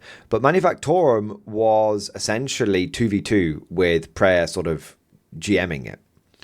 And so that meant that you had sort of less chefs in the kitchen, as it were. So when Prayer was like, hey, do you guys want to try like Adeptus Titanicus rules? You've got a group of people that are like, hell yeah, we want to try Adeptus Titanicus. And so the next day they reset the battle and they tried out how it worked with Adeptus Titanicus, and the Imperials managed to win again. So the end result was the Imperials, sort of narratively for the planet, the Imperials convincingly held the Manufactorum, although now it is completely irradiated. But that's okay, because it's where the Admech live. So in a funny sort of way, it's not only have the Imperials retained control of the Manufactorum, but it has become the principal Skitarii Vanguard manufacturing plant in the Segmentum. Because you don't need any special radioactive vats, you just lobotomize the guy, put the mind control chip in, let him wander around the Manufactorum for a bit, and then strap his armor on, he's good to go. Now, I have to admit, I was a little worried about this board, especially when it ended early, and especially when Prayer said we're going to go to Adeptus Titanicus, because we had a couple of people that had turned up on the day who we didn't know where to sort of assign them, and so I was like, hey, do you want to go on the Titan Death board? And I was obviously a bit worried that these people, had paid a ticket, they'd turned up, and they were, not really using as many of their own models as they maybe would like, and instead they were, using a bunch of other people's models. However, this really goes to show how important perspective is, because I checked in with those players and they were having the best time in the world. And I was like, are you sure you guys are okay? Like, I'm worried you're not getting to use your own models. And they went, no man, it's totally cool. And they said something to me which really gave my head a wobble and made me realize, what the hell, why am I worrying about this? They said, when else in our lives are we going to get a chance to play with these Titans? Like, I think a couple of the guys, they didn't have any Titans of their own. This was the only chance they were going to get to play with Titans. And I think they've both gone away quite inspired now, and there's plans for them to get their own Titans. But when you actually just step back and think about it for a moment, I shouldn't have been worried at all. And it made me realize that I've kind of got used to seeing Titans around on the battlefield, but actually, because this is the third time I've run one of these events, but actually they're still really special, they're still insane, they're still incredible. And if someone had offered me an opportunity to play an entire day, 2 days of Titans, and getting to actually touch and feel a Warlord and a Warbringer and a Reaver and Warhounds and everything else, I would have been super psyched, super stoked. That would have been amazing. So it gave me a bit of a reality check, which is always a good thing, and it totally made my worries go away, and I realized how much fun the players will have. And most importantly, it's actually given me a bit of confidence in some of these specialist games. And so next year we plan on running this as an Adeptus Titanicus game from the get-go. So there's going to be a full-sized Adeptus Titanicus game again, if we can get as many Titans as possible together. But it's also, I think it's a good time to mention it, it's also made me think about games like Battlefleet Gothic. I think if we give people a year to plan it, maybe 3D print some things or get some of the old models off eBay or whatever, there's a 99.9% chance that next year we're going to have a couple of extra tables. So we're going to go up to like 10 tables. One of them is going to be full size, like Adeptus Titanicus. and one of them is going to be a full-sized, not full-sized, that would be insane, is going to be a big apocalypse-sized battle of Battlefleet Gothic. And there's going to be like actual planets in the system that you can fight over, space stations and all that kind of stuff. I'm not quite sure how I'm going to do it yet, but if you're interested in Battlefleet Gothic, even if you don't own anything, if you're just interested, what we're kind of looking for is, 2 or 3 veterans, one for each team, and then, 2 or 3 on each team, so about 4 or 5 in total, enthusiastic amateurs who may have no idea how to play Battlefleet Gothic, but are interested in turning up just to play this crazy game for a couple of days. So obviously more details will come when the rules pack and stuff comes out, but I thought I'd mention it here because I know BFG does tend to get people pretty hyped. But now we must move on. We've covered Hive Secondus and the Underhive. We've covered the Titan board of the Manufactorum, the attrition of the Ostland Shield, and the madness of the Inquisitorial quarantine zone. But our next 3 boards were all linked together. We've got the Tyranid quarantine zone, Operation Hadleys Hope, and the Spirit of Yarrick. Over the last 2 events, the Tyranids have emerged as a real narrative force on Thanatos. And I just want to say a massive, massive shout out to Julianne, the Tyranid player, because I think we can all agree that these events have been made phenomenal thanks to her incredible Tyranid collection. Converted Nid Titans, infected Titans, double Harridans, and innumerable smaller bugs. They're not even that small. They're like exocrines and stuff, but they just look small because they're next to bloody Bio-Titans. Absolutely phenomenal. And over the last couple of years, the Tyranids, under the command of Julianne and the other players, have really been such a massive narrative part of this planet. They are responsible for actual PTSD on the Imperial side. Deep Woods got renamed Jungle Board or Bug Nam, and it's developed a good reputation, but a reputation nonetheless amongst Imperial players. If you are fighting against the Nids, if you are going to the Deep Woods, to the Gardens of Kadesh, it's a one-way trip. It's a suicide mission, and it is quite possibly the hardest frontier to fight on. And so this year, we had 3 boards that were all themed around this idea of the Tyranid infestation just getting out of hand and the Imperium having to launch a desperate last final Hail Mary to just try and solve this bug problem once and for all. The first part of this was the Tyranid quarantine zone. This had been established in the last war when the Imperium's big push had completely stalled and failed to break into the hive of the Tyranids and start attacking the spawning pools.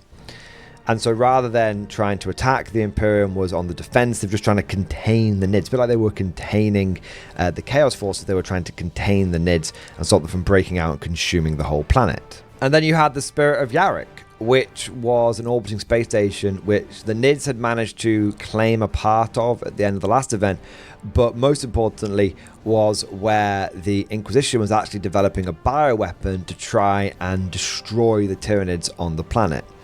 And finally, we had Operation Hadleys Hope. This was a plan where the Imperium would clear an area in the heart of the Hive via orbital bombardment, because they knew when they attacked the Hive that the defense response would be the Nids would swarm. And then they would hold this clearing, draw in the swarm of Tyranids, draw in as much of the swarm as possible, and then they would deploy the virus bomb from the Spirit of Yarrick. And although any non-vac suited Imperial soldier down there would also die, they would deliver a real sucker punch, a one-hit KO into the heart of the Hive, and whilst as much of the swarm was exposed as possible. All three of these boards needed to come together in order for the Imperial plan to go off. And I explained to the Imperials, this is hard. There's a reason it's the last gambit, okay? Like, if you guys pull this off, it will be amazing. And it will be such a massive narrative win for Thanatos that it may decide like the whole fate of the planet. It could be one of the tipping points. Obviously, every board matters. Every board contributes to the narrative. But if the Imperials pull this off, it would be like the Imperium is now back, strong, and ready to fight. They're not on the last leg anymore. And so, with the stage set, let us go into the Tyranid quarantine zone first. The mission of the Imperials here was simple. They had 3 objectives and they needed to hold them all. They had the Bug Zapper, which was the large radar dish at the front of the defense line, which stopped any Tyranid models from flying over. Essentially, anytime any Tyranids had tried to fly out of the quarantine zone, they'd go, ooh, pretty light, and they'd fly into it, and they'd be like... So you had the Bug Zapper. You had the main communications array, because it's a Tyranid infested area. The shadow of the warp is very strong. If you don't have a good communications array, you can't communicate with who's on the front line. And then you had the main stronghold, the fortress. All 3 of these needed to be held for an Imperial victory. If the Tyranids managed to capture one of them or contest one of them, it would be a draw. If the Imperials lost 2 of them, it would be a loss. And if the Imperials lost all 3, it would be a massacre. But the Imperium had an incentive to also be on the attack. The spawning pools were still there from last year, and so if the Imperials were able to not only hold their line, but also launch a spearhead and launch an assault into the deep woods themselves, which, as they knew from past experience, was a very difficult thing to do. If they managed to do that and destroy spawning pools, it would be a total victory for the Imperium on this board. And of course, for the traitorous forces, the opposite was true. They had to defend the spawning pool and try and capture the objectives along the quarantine zone. Now, the traitor forces here did consist of some Tyranids. There was a sizable Tyranid force here, but the majority of these forces were actually their Genestealer cult allies.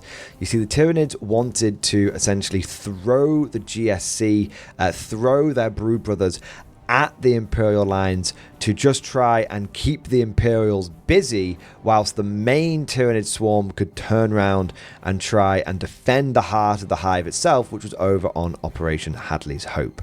Now, looking out across the board, you might be forgiven for thinking that this was a bit of planet bowling ball, because those forests are really dense, but there's no like line of sight blocking cover on the Tyranid side. We had a special rule where the Imperials couldn't shoot into the forest unless the Spirit of Yarrick was above their board, because it could move between this board and Hadleys Hope, and or they had units with scout or infiltrate in the forest. If they had units with scout or infiltrate in the right hand side of the forest, they could see into the right hand side of the forest. If they had units with scout and infiltrate in the other side of the forest, they could see in. Also, units with like Master Voxes helped as well. This again was to try and encourage the Imperials to have to push forward a little bit, and that meant that the Tyranids weren't just like running forward and just getting blasted to death. We also had a rule where indirect fire could shoot wherever they wanted in the forest, and if a Tyranid / brood brother unit shot out, then the Imperials could then shoot that unit. So it kind of made like a fun game where the Tyranids could choose not the Tyranid / traitor forces could choose not to fire, like try and advance to like the edge of the woods and then boil out in one go. So with the stage set, battle commenced. And I have to give credit to the attacker forces here. They did an amazing job. Every single turn, it felt like another spearhead was emerging from the forest and was threatening another objective. At one point, I think I saw an attack that was led by no fewer than 5 or 6 large Imperial Knights. Lancers, Castellans, you name it. And then innumerable small knights as well. And also, the traitor forces attacked along a broad front. They really didn't let the Imperial forces mass at any point or the other. They attacked on the left, they attacked on the right, they attacked in the center simultaneously. But every single time that I thought the Tyranids had it in the bank, the Imperium threw them back once more. Every single time the Tyranids managed to create a gap in the defences, another platoon, another tank was rolled into that gap to shore it up. The attacking forces were brilliant, but I have to say the Imperial defense was inspired. Very, very well coordinated, cool, calm, and collected, which is the exact opposite of what normally happens to the Imperials on this board. Normally, they're flustered. Harfin, I'm talking to you. Marco, I'm talking to you too. Normally, they're flustered. But I think this year, there were many veterans on that board. You know, there were some Imperial players that have been there a couple of times, and they had the benefit of experience, so they knew how to handle the pressure this time.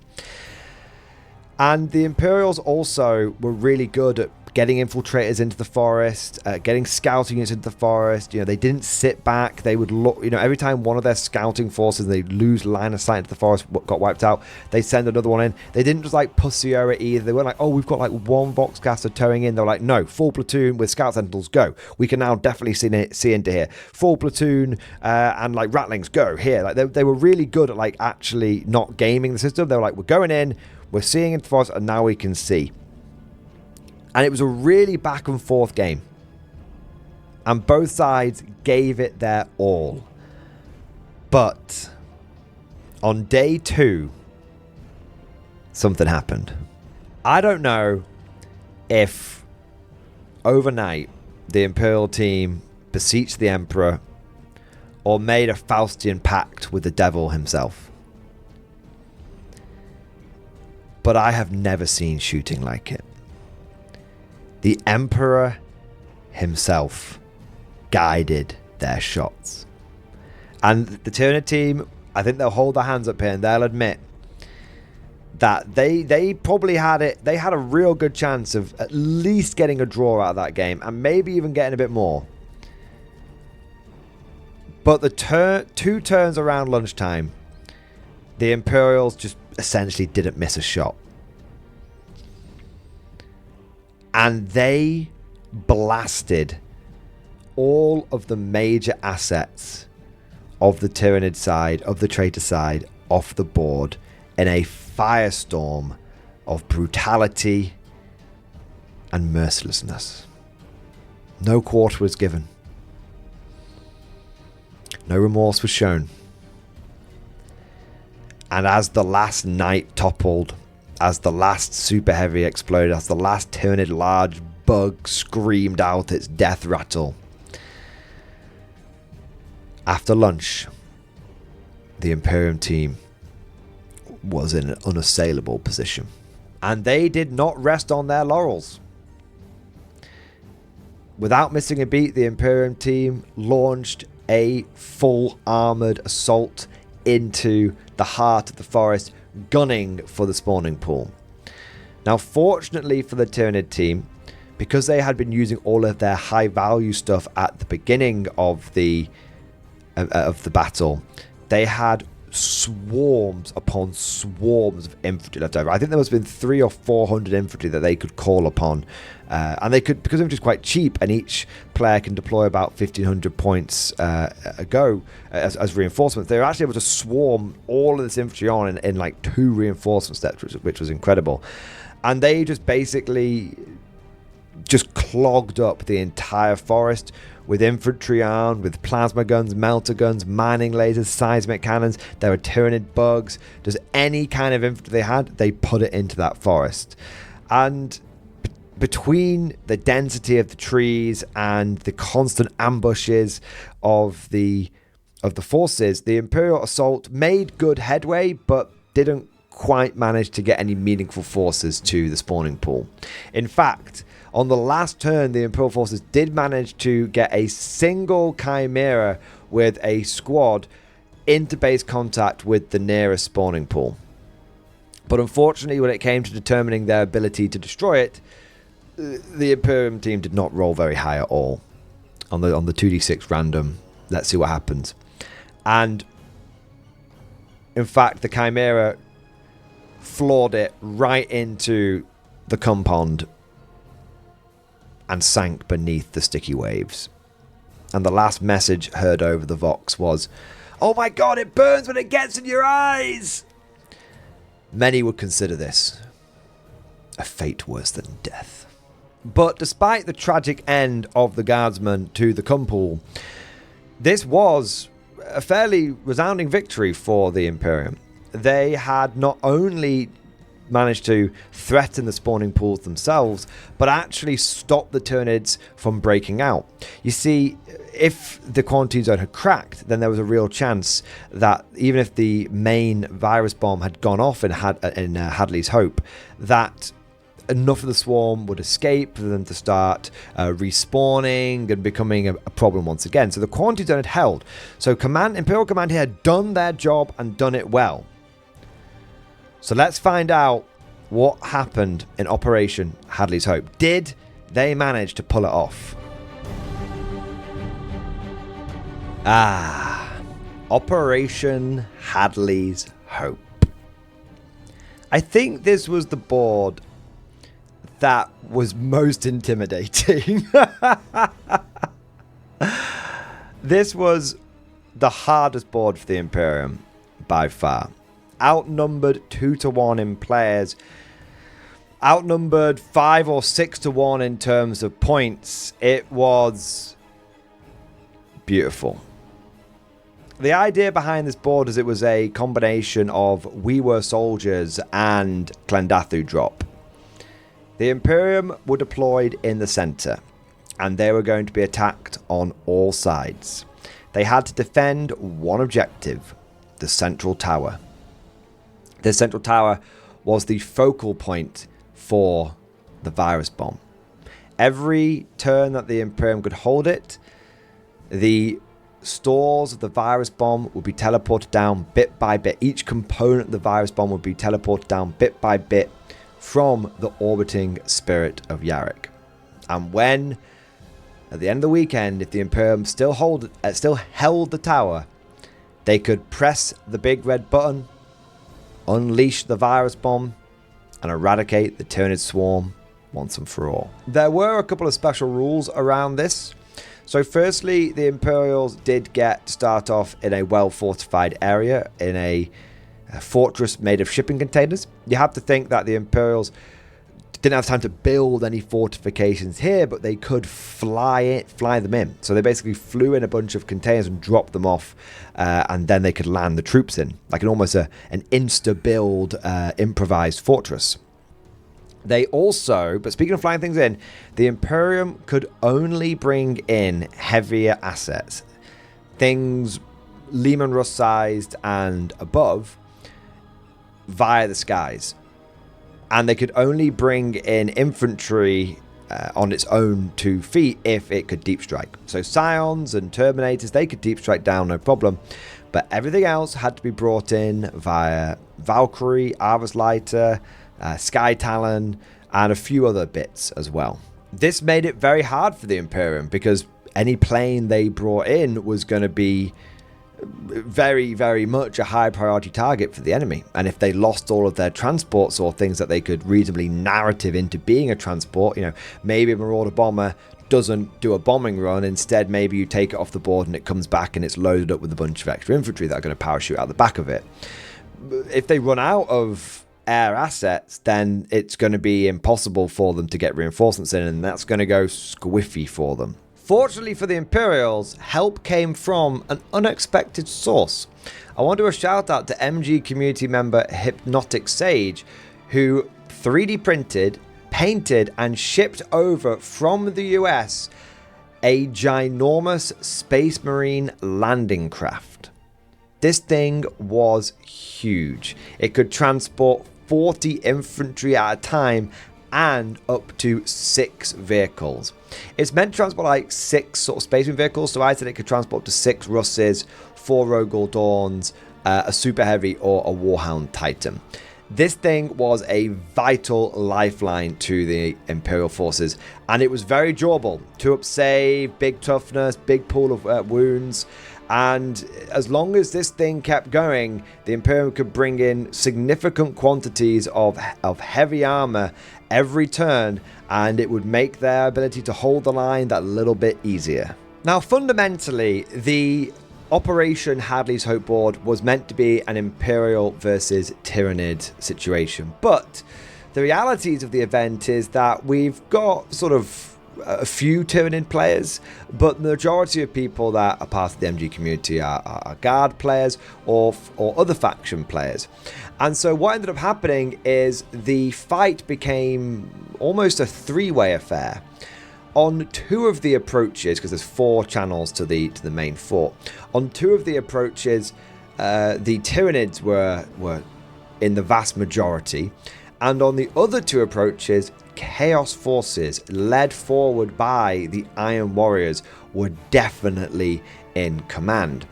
And so, and what was funny is both the Chaos, there's like 3 teams. You have like the Tyranid team, the Imperium team, and the Chaos team. And the Imperium team and the Chaos team and the Tyranid team both came to me at the beginning of the event and were like, so can we stab the other guys in the back? And I was like, yes, of course you can. Because it's part of the lore of the event that the TLA, the Thanatos Liberation Army, is an unholy alliance. It is a very tenuous alliance at best between Genestealer cultists and Tyranids and the Chaos forces, both on-world cultists and off-world reinforcements. And after 3 years of war, perhaps that alliance was being strained and little cracks were beginning to form. For the Tyranids, they wanted to stop the virus bomb from going off first and foremost, but secondly, they wanted to capture the bioweapon. At the end of the day, these are Tyranids, and this is a bioweapon. It would be greatly beneficial to the hive mind to get control of this thing and then turn it to their own devices. And the Chaos forces, well, it's always good to have a virus bomb or a special bioweapon in your back pocket for when they were going to turn on the Tyranids, or just in general. It's good to have that stuff. They could use it elsewhere. They could adapt it for this war or for other wars. After all, they do have a warp portal on this planet. If they could capture the bioweapon and get it off-world, narratively speaking, that would be a great victory for the Chaos Warlords. Now, to keep things simple, both the Chaos players and the Tyranid players agreed that they were going to turn on each other once the Imperials were wiped out or combat ineffective. And I said to the Imperium team, if you guys are getting to the point where you're just getting wiped out, there's nothing going on, what we'll do is we'll split half of you onto the Chaos team, half of you onto the Tyranid team, and the last few turns you guys can command some of that stuff and you can be part of the big final battle over the virus bomb if it gets to that point. But obviously, first and foremost, Imperial guys, you want to be holding that line, deploying that virus bomb, and getting the job done. And oh my god, what a job they did. The defenders of Hadleys Hope will go down in Imperial history as true heroes to a man. They did not give up a single inch of ground willingly. Every single step the enemy took forward was paid for in blood and metal. On the Western Front, led by the Norn Queen herself, the Tyranid forces threw themselves again and again against the Imperial defenders, primarily made up of his Imperial Guard, the Emperor's true finest. But no matter how hard they tried, the line would not break. Many a Tyranid Biotitan was destroyed. Infected Reaver Titans and Warhounds were brought low. And 2 Harridans were brought down in aerial combat between the Imperial Navy wings and the Tyranid flying monstrosity. That is not to say the Tyranids didn't make any progress. They got right up to the walls, but they did not get into the inner compound on the Western Front, and so that flank held. As for the north, this was being assaulted by more Tyranids and a small contingent of the Chaos forces. And here, the Tyranids got within a hair's breadth of their goal, and very well would have succeeded if the Imperium hadn't used their once per game ability to transfer a player from the Spirit of Yarrick down onto Hadleys Hope. This was a mechanic that had been explained in the rules pack, the Imperium. The whole point of this Yarrick is the Imperium could ferry reinforcements down if they needed to. It was meant to be intended just to bring a bit down each turn, but the Imperium said, can we just like day one, like turn two, just like bring down an entire player? I was like, yeah, if you want your reinforcements all in one go, but nothing else after that. And so they brought down one whole player, and that whole player brought down an entire first company of Dark Angels. I swear to God, there were 100 Deathwing Terminators. 50 of them died by the end of day one. There were still like 30 or 40 of them left for the start of day two. In fact, at one point, these Dark Angel Terminators were pushing the orange Tyranids back. They were on the offensive. Even when their Imperial allies called them, no, come back, like, you're pushing too far forward, people are starting to get around you. No, there's Nids in front of us, we're going to kill them. They did an amazing job. The best defense was a good attack, but eventually all of those Deathwing did fall, but they sold their lives dearly, and the Northern Front managed to hold. On the Eastern Front, things were tough. The Chaos Forces could draw upon oodles, mountains of Traitor Guard firepower.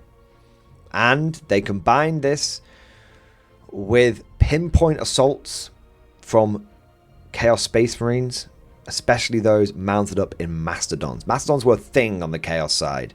They were using them on multiple boards to get the job done. At one point, I thought the Chaos team had this like day one, because it was something like 40 Iron Warrior Terminators piled out of a Mastodon and broke through the first line of defense. I thought, there's no way. But cometh the hour, cometh the man. And Black Templar Jack Templar, if you will, held that line. Accept any challenge, no matter the odds.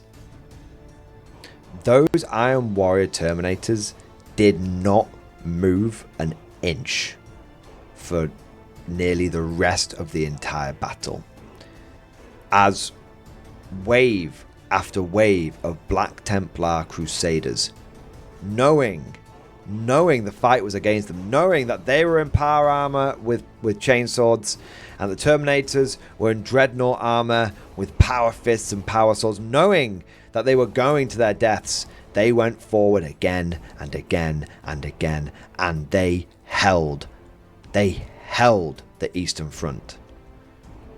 Every last one of those brothers, every last one of those Templars went to dine by the Emperor's table, but they were most welcome there, for they had done the impossible in his service.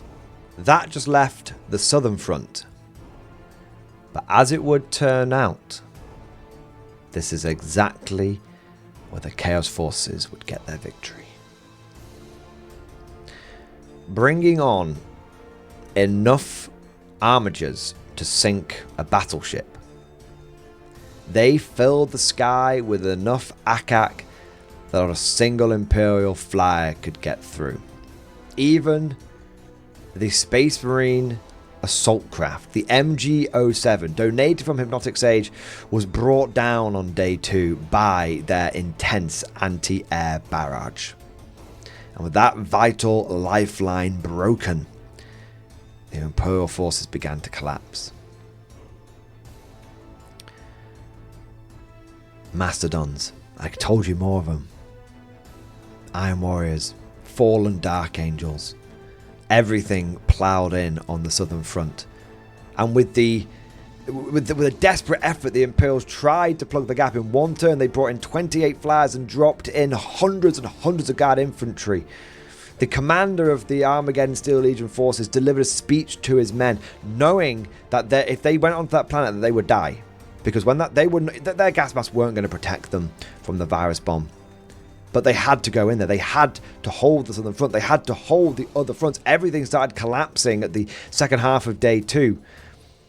And the Imperium sent in every man they had, knowing This was a vital drain on manpower that they could ill afford, knowing that every man they sent down there was going to die, knowing that this had to be done. But it wasn't enough. Pushing in from the south, the cult of Jim, the overall cabal in charge of the Chaos Forces, relentlessly hammered home. But victory for the Chaos Forces came in a form that nobody else, not the Tyranids and not the Imperium, expected. You see, earlier in the battle, the Imperium had attempted to erect a statue to the Emperor. They hoped that it would bring them good luck. And so they got some Sisters of Battle and some guardsmen to spend a few turns building a statue. But the players, just as I was about to put one of the sort of saintly statues, pieces of terrain on the board for the Imperium, they informed me that, oh yeah, we've had a bunch of psychers help the men build the statue. And I went, wait, psychers? And they're like, yeah, why? And I was like, so you got a bunch of psychers in the middle of a Tyranid hive where the shadow of the warp is strongest, and not only that, in a place where the Chaos Forces are clearly in force, and you thought it was a good idea to get the psychers to help you like concentrate and build the statue. And the Imperium were like, oh, I think we might have made a mistake. I was like, I think you might have made a mistake. Roll 2d6 and you better roll high. They did not roll high. They rolled low. And as it turned out, as the Imperials sculpted the last piece of marble, they stepped back, blinked, and looked up, and they hadn't made a shrine to the Emperor. They had made a statue to Chaos. Now, for the Imperials, this is just like a funny meme kind of moment. But the moment that they put that statue down, which happened to be on the southern front, the Chaos team came over to me and said, can we do something with that statue? And I was like, what do you want to do to the statue? And they're like, can we like sacrifice things to the statue, similar to what they do on the Inquisitorial quarantine zone? And I was like, hell yeah, you can. Do a ritual. I'll always reward a ritual. And at the 11th hour, a decision would be made that would change the entire fate of the world. With the Tyranids swarming the western front, with the Tyranids breaking through on the north, with the last Black Templar falling and the path being open on the eastern front, and with an inevitable, inexorable, unstoppable Chaos assault coming from the south, the Chaos Forces, who could have made it to the middle of the board, who could have secured the virus bomb, decided that what was more important was to conduct a great sacrifice. And the cult of Jim, in their matching team shirts, began chanting his name. Jim, Jim, Jim, Jim, Jim!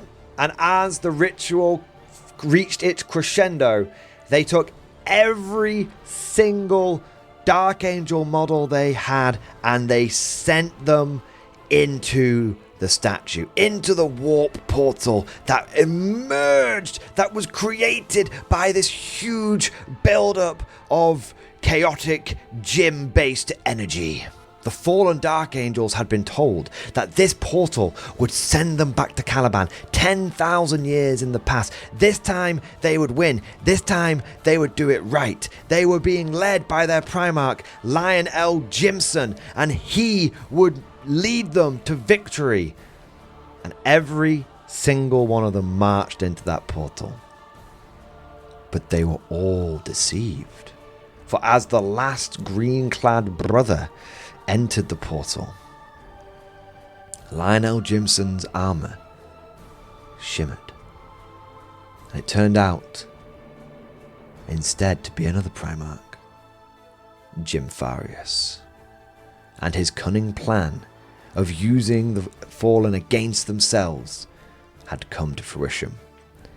And with the great sacrifice completed, the emergent, the nascent, the primordial warp portal expanded and grew into a full-fledged portal, and a second entry of chaos, a second gateway to the warp formed on Thanatos. Just as the Imperials had managed to try and contain one, another one emerged at the heart of the Hive. Seeing this all take place, Danath Lysander, the last Imperial commander standing on Hadleys Hope, pulled out the big red button to deploy the virus bomb and pressed it. And he pressed it. And he pressed it again. And nothing happened. He gets his Voxman over. Brothers on the Spirit of Yarrick, what is your status? Brothers, where is the last component for the bioweapon? Brothers! But all he got back was static. So what had happened on the Spirit of Yarrick? Well, the overall mission for the Imperials was to defend the Teleportarium and the Bioweapons Lab. Teleportarium being the large red semicircle in the middle, and the Bioweapons Lab being the two large tanks, the two large vats that were nearby. Now, if the Imperium was able to hold both of these objectives, then it would be a victory. They'd be able to, as the event went on, teleport down each part of the bioweapon. But if they lost Teleportarium, then of course they couldn't then get the bioweapon down, and if they lost the weapon, the bioweapon vats, then they wouldn't be able to teleport down the relevant component. So they need to control both of these by the end of the event. And of course, for the invaders, for the heretics, they were trying to stop them from doing that. On the one hand, similar to Hadley's Hope, you had the Tyranids, and then you had the other heretical forces. The Tyranids were actually initially starting on the board, because leading on from last year's event, when the Tyranids and the heretics had initially attacked into the Spirit of Yarrick, they had managed to capture one of the hangars, and that had become their beachhead. So the Tyranids actually started on the board, attacking the Imperials out from the bottom of the Y, as it were. As for the other heretic and traitor forces attacking, they would have to breach in from the other two hangars, and they could essentially try and breach in from any point. They could deploy in there ongoing throughout the entire event, but also they could try and breach in from the sides as well, because it's a space station, so you just got to imagine there's like spaceships flying around, launching, boarding torpedoes into the side of the space station. There was also a whole mechanic where if you were trying to go from one compartment to the next, you could of course do that by just fighting down the corridors, but also there were bits of void space around the outside of the station, and you could travel through those. But if you travel through those without a vac suit, or you weren't a Tyranid, you would die, because it's just open space. And even if you did go via there, if you were like a Space Marine or you like a Scion or something like that, you would be, if you took a wound, you would instant die. Basically old school instant death there. You've got to imagine, if you're a spaceman power armor, that's all great, but if someone breaches your void suit, you breach your power armor, you're going to get sucked out of that power armor through a tiny hole. So it doesn't matter if you've got like 5-6 wounds on like a character or on like a Terminator or something, you would get killed. So a few people did try going via like the void and everything, but my understanding was that it was pretty lethal, and there were a few intense void fights happening in the outer space, which resulted in everyone out there dying. For the most part, the heretics consoled themselves with breaching into the main hangars and then fighting their way into the central chamber where the Teleportarium and the weapons lab could be found. Now, on day one, things went really well for the Imperium. They had a really, really solid defense in the middle of the board. And the Tyranids were attacking from the south, but were essentially sort of grinding their way forward through what felt like just endless waves of guardsmen. And then the Iron Warriors tried attacking from the left-hand hangar, and they were fairly effectively repulsed after the first day. However, not everything went to plan. One of the Imperial Guard regiments had launched a counterattack into the right-hand hangar and unfortunately had lost their regimental colours. Now, this might not seem like the biggest deal in the world, but Imperial High Command understood that any man who loses the Emperor's colours loses the Emperor's friendship. And going into day 2, things would start going very badly for the Imperium. Firstly, you have to remember that they lost one of their players. A significant portion of their defenses were the Dark Angels, who ended up teleporting down to Hadleys Hope. That was like 80, 90 Terminators which just went because Hadleys Hope desperately needed them. You then had the fact that the Imperial Guard, like heavy armor, like the Bane Blades and whatnot, started just going down. And I know the idea of having like Bane Blades and tanks on a space station is mad, but hey, it's the Imperium and it's the spirit of Yarrick. They're going to do what they do to defend it. But a lot of these heavy assets went down. And especially on the Tyranid front coming from the bottom of the Y,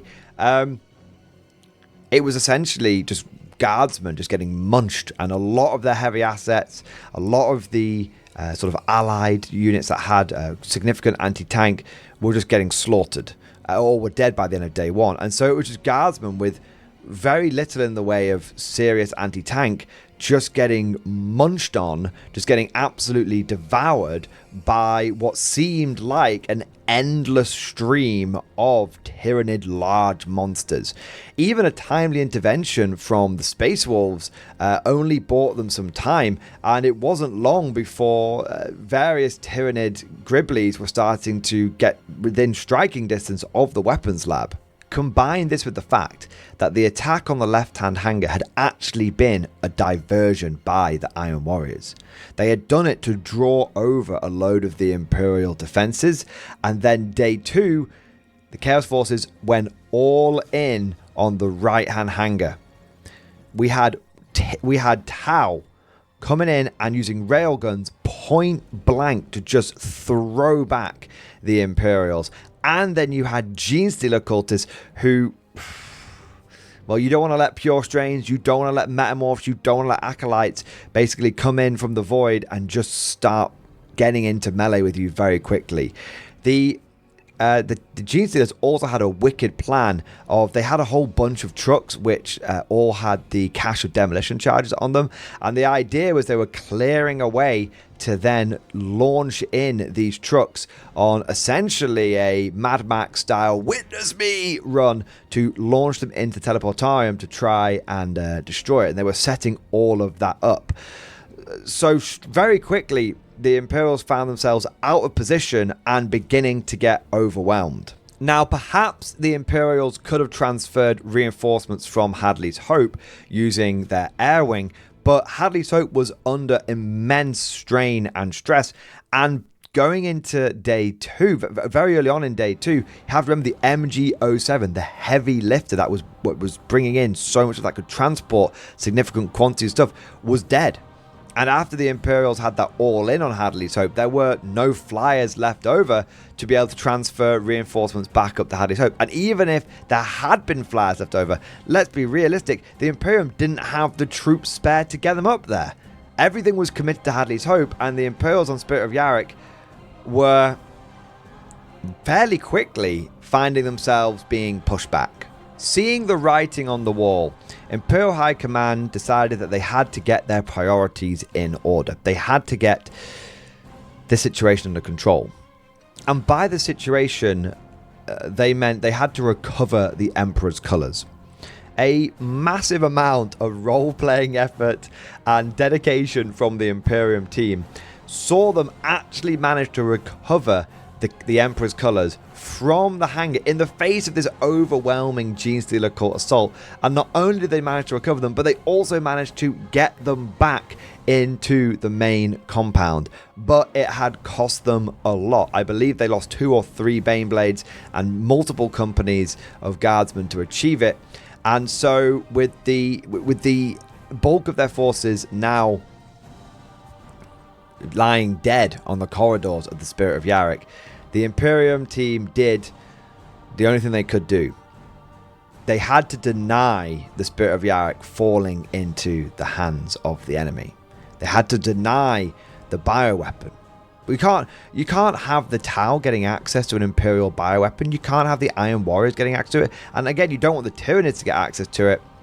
So the Imperium team spent the second half of the second day essentially planting explosives all over the Teleportarium, setting the Teleportarium also to overcharge, and also planting explosives all over the bioweapons lab.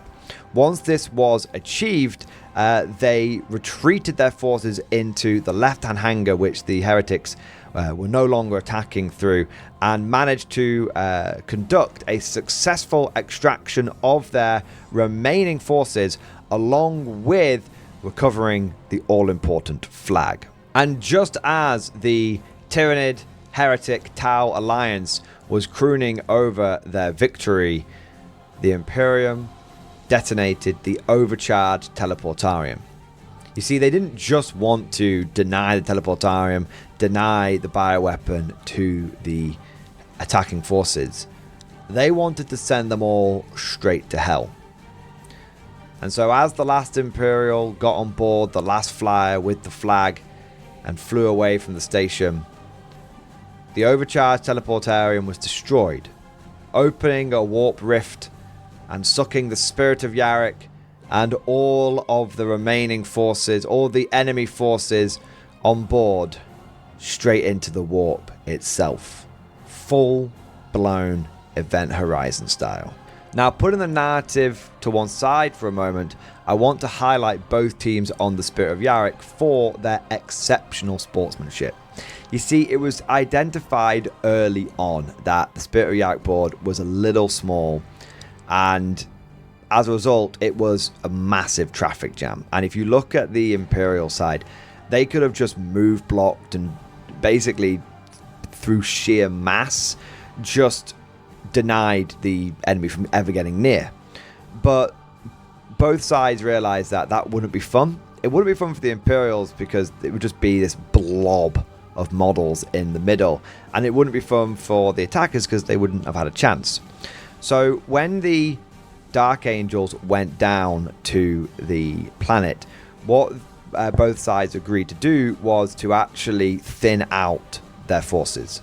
So the Tyranids that were attacking from the point of the Y, essentially I think took out I think Andy had brought 40,000 points with the Tyranids, and he essentially took out 20,000 points. I'm just going to take out a huge amount of my army because that's fair, and it sort of slows down my momentum on that side.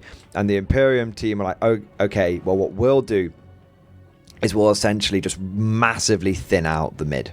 Massively thin it out, and we'll have a bit of a gentleman's agreement where we won't move block each other. We'll just, we'll fight more realistically. And then there was also the Imperials decided that they really wanted to have this whole thing of a man who loses the Emperor's colours loses the Emperor's friendship. They really wanted to lean into that, and so they were like, we'll sort of defend the Teleportarium as much as we can, but any good Imperial Guard commander would try and recover his colours, so we're going to try and do that. And I think that really is very important to highlight the whole thing, because this board could have just been 2 days of grinding attrition, and that kind of wouldn't have felt right for the board. It would have felt right for the Ostland Shield. This was meant to be a more dynamic sort of Void War. So very, very well played to those guys. Well played on both sides for embracing the narrative and for embracing the sportsmanship. And from my perspective, some lessons have been learned. I think there it's probably 2,000 points per player to start deploying, and maybe you sort of bring sort of 500 points worth of reserve at a time. That would reduce the traffic jam problem.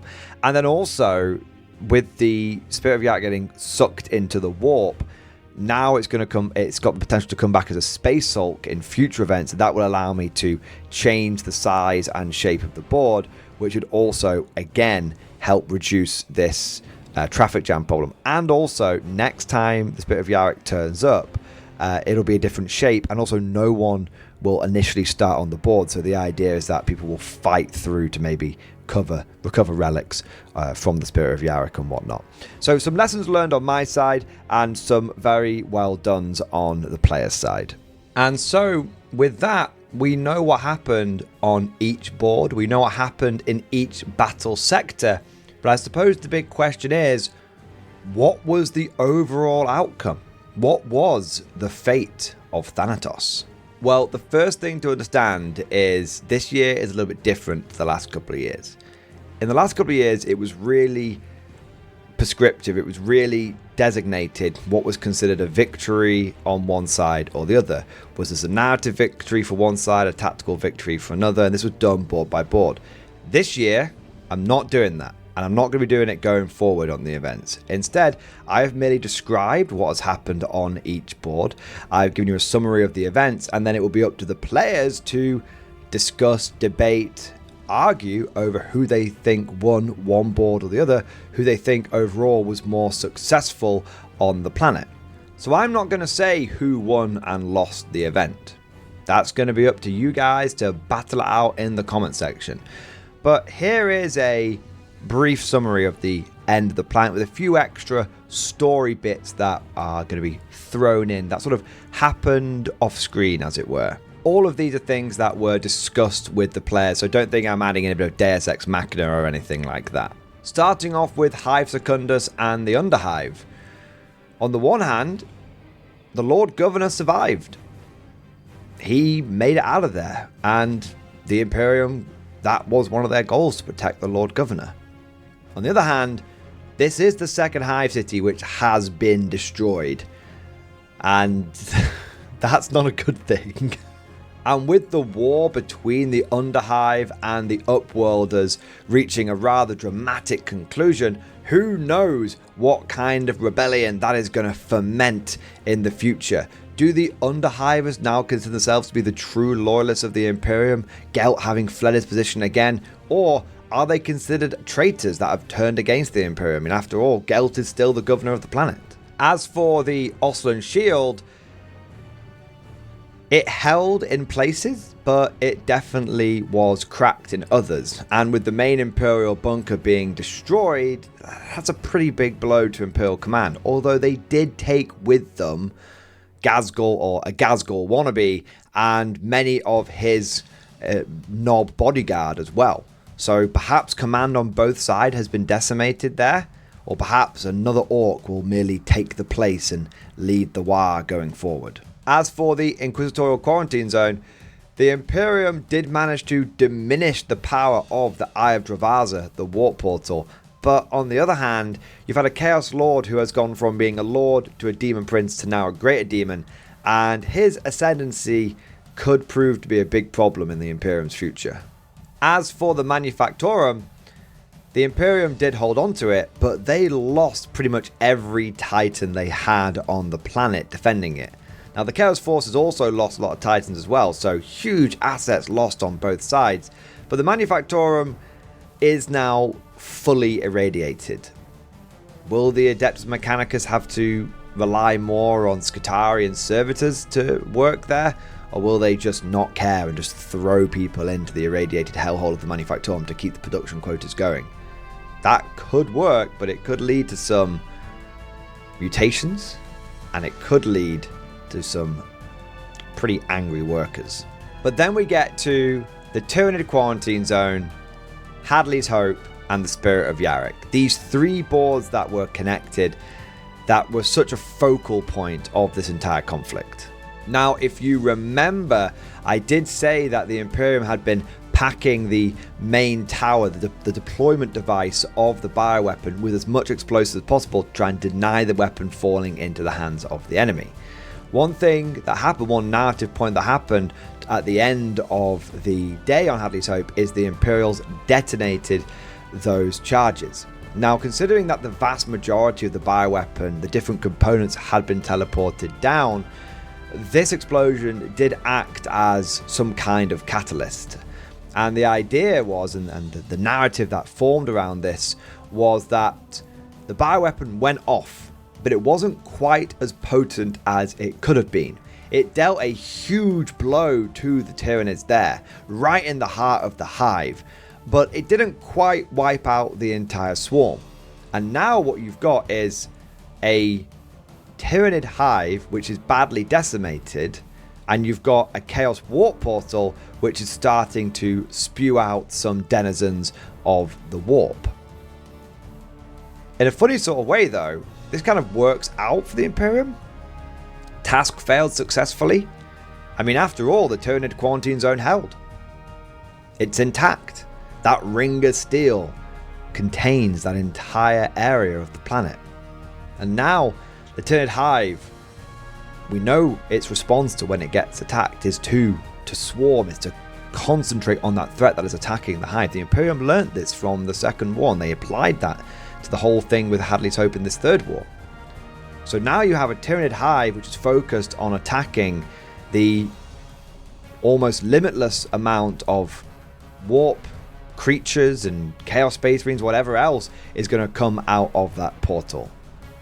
So those two forces are going to be busy with each other. Is this a second Cryptman Gambit? Will those two forces keep each other occupied long enough for the Imperium to try and come up with a way of closing it all down and coming up with a solution to the whole thing? Or will one of those forces emerge victorious and stronger than ever before? And as for the Spirit of Yarrick, well, that got sucked into the warp. And like I said, it's probably going to come back in future events, but it's not going to be the same. We all know what happens to Space Hulks.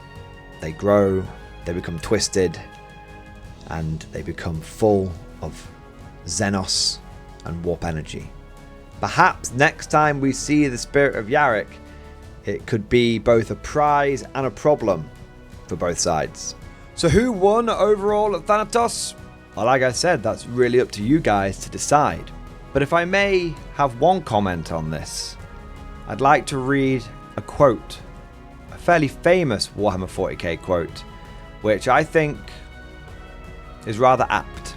To be a man in such times is to be one amongst untold billions.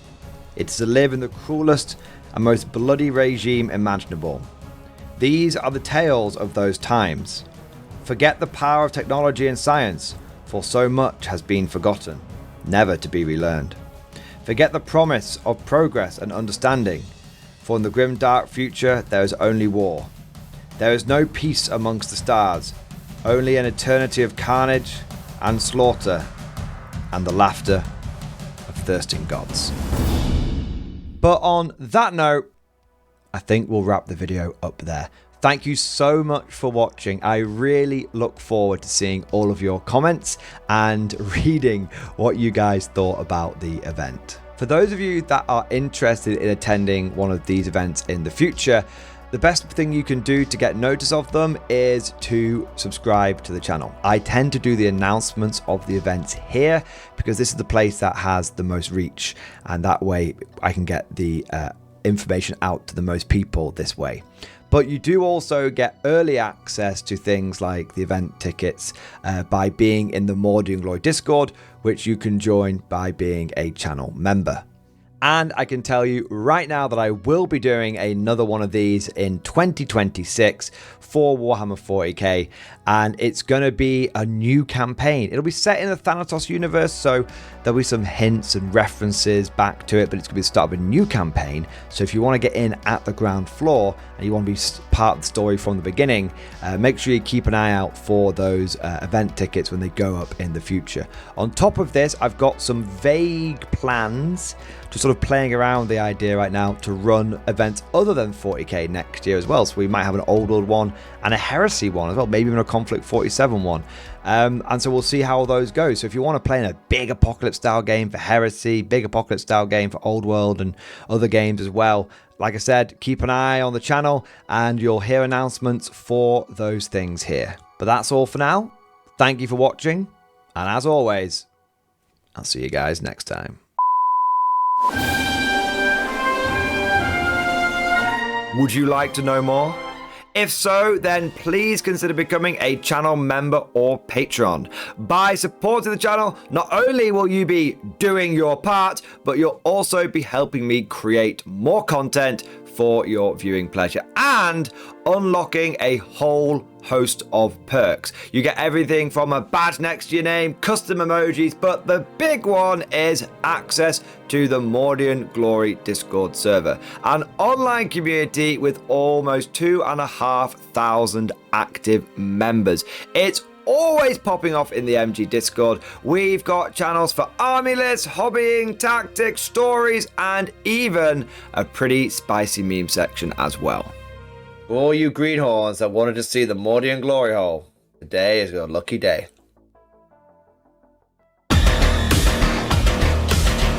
And joking aside, I do want to say a massive thank you to all of the current channel members and patrons.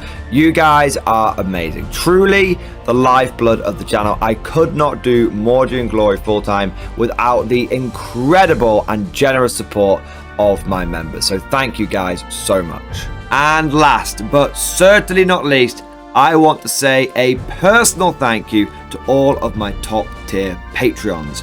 These are the War Masters, the people who have truly gone above and beyond the call of duty. So a heartfelt thank you to Alex Dengal, Bon Vert, Lord Pryor, Mark Panconi, RJ Scorpion, Swordfish Trombone, Try Again Bragg, John Stubbs, Nick Walsh, Diesel Fox, and August Barney. Seriously guys, thank you from the bottom of my heart. Your support is incredible and it makes a huge difference. Thank you so much. That's all for now. Hope you've all enjoyed today's video, and of course, as always, see you guys next time.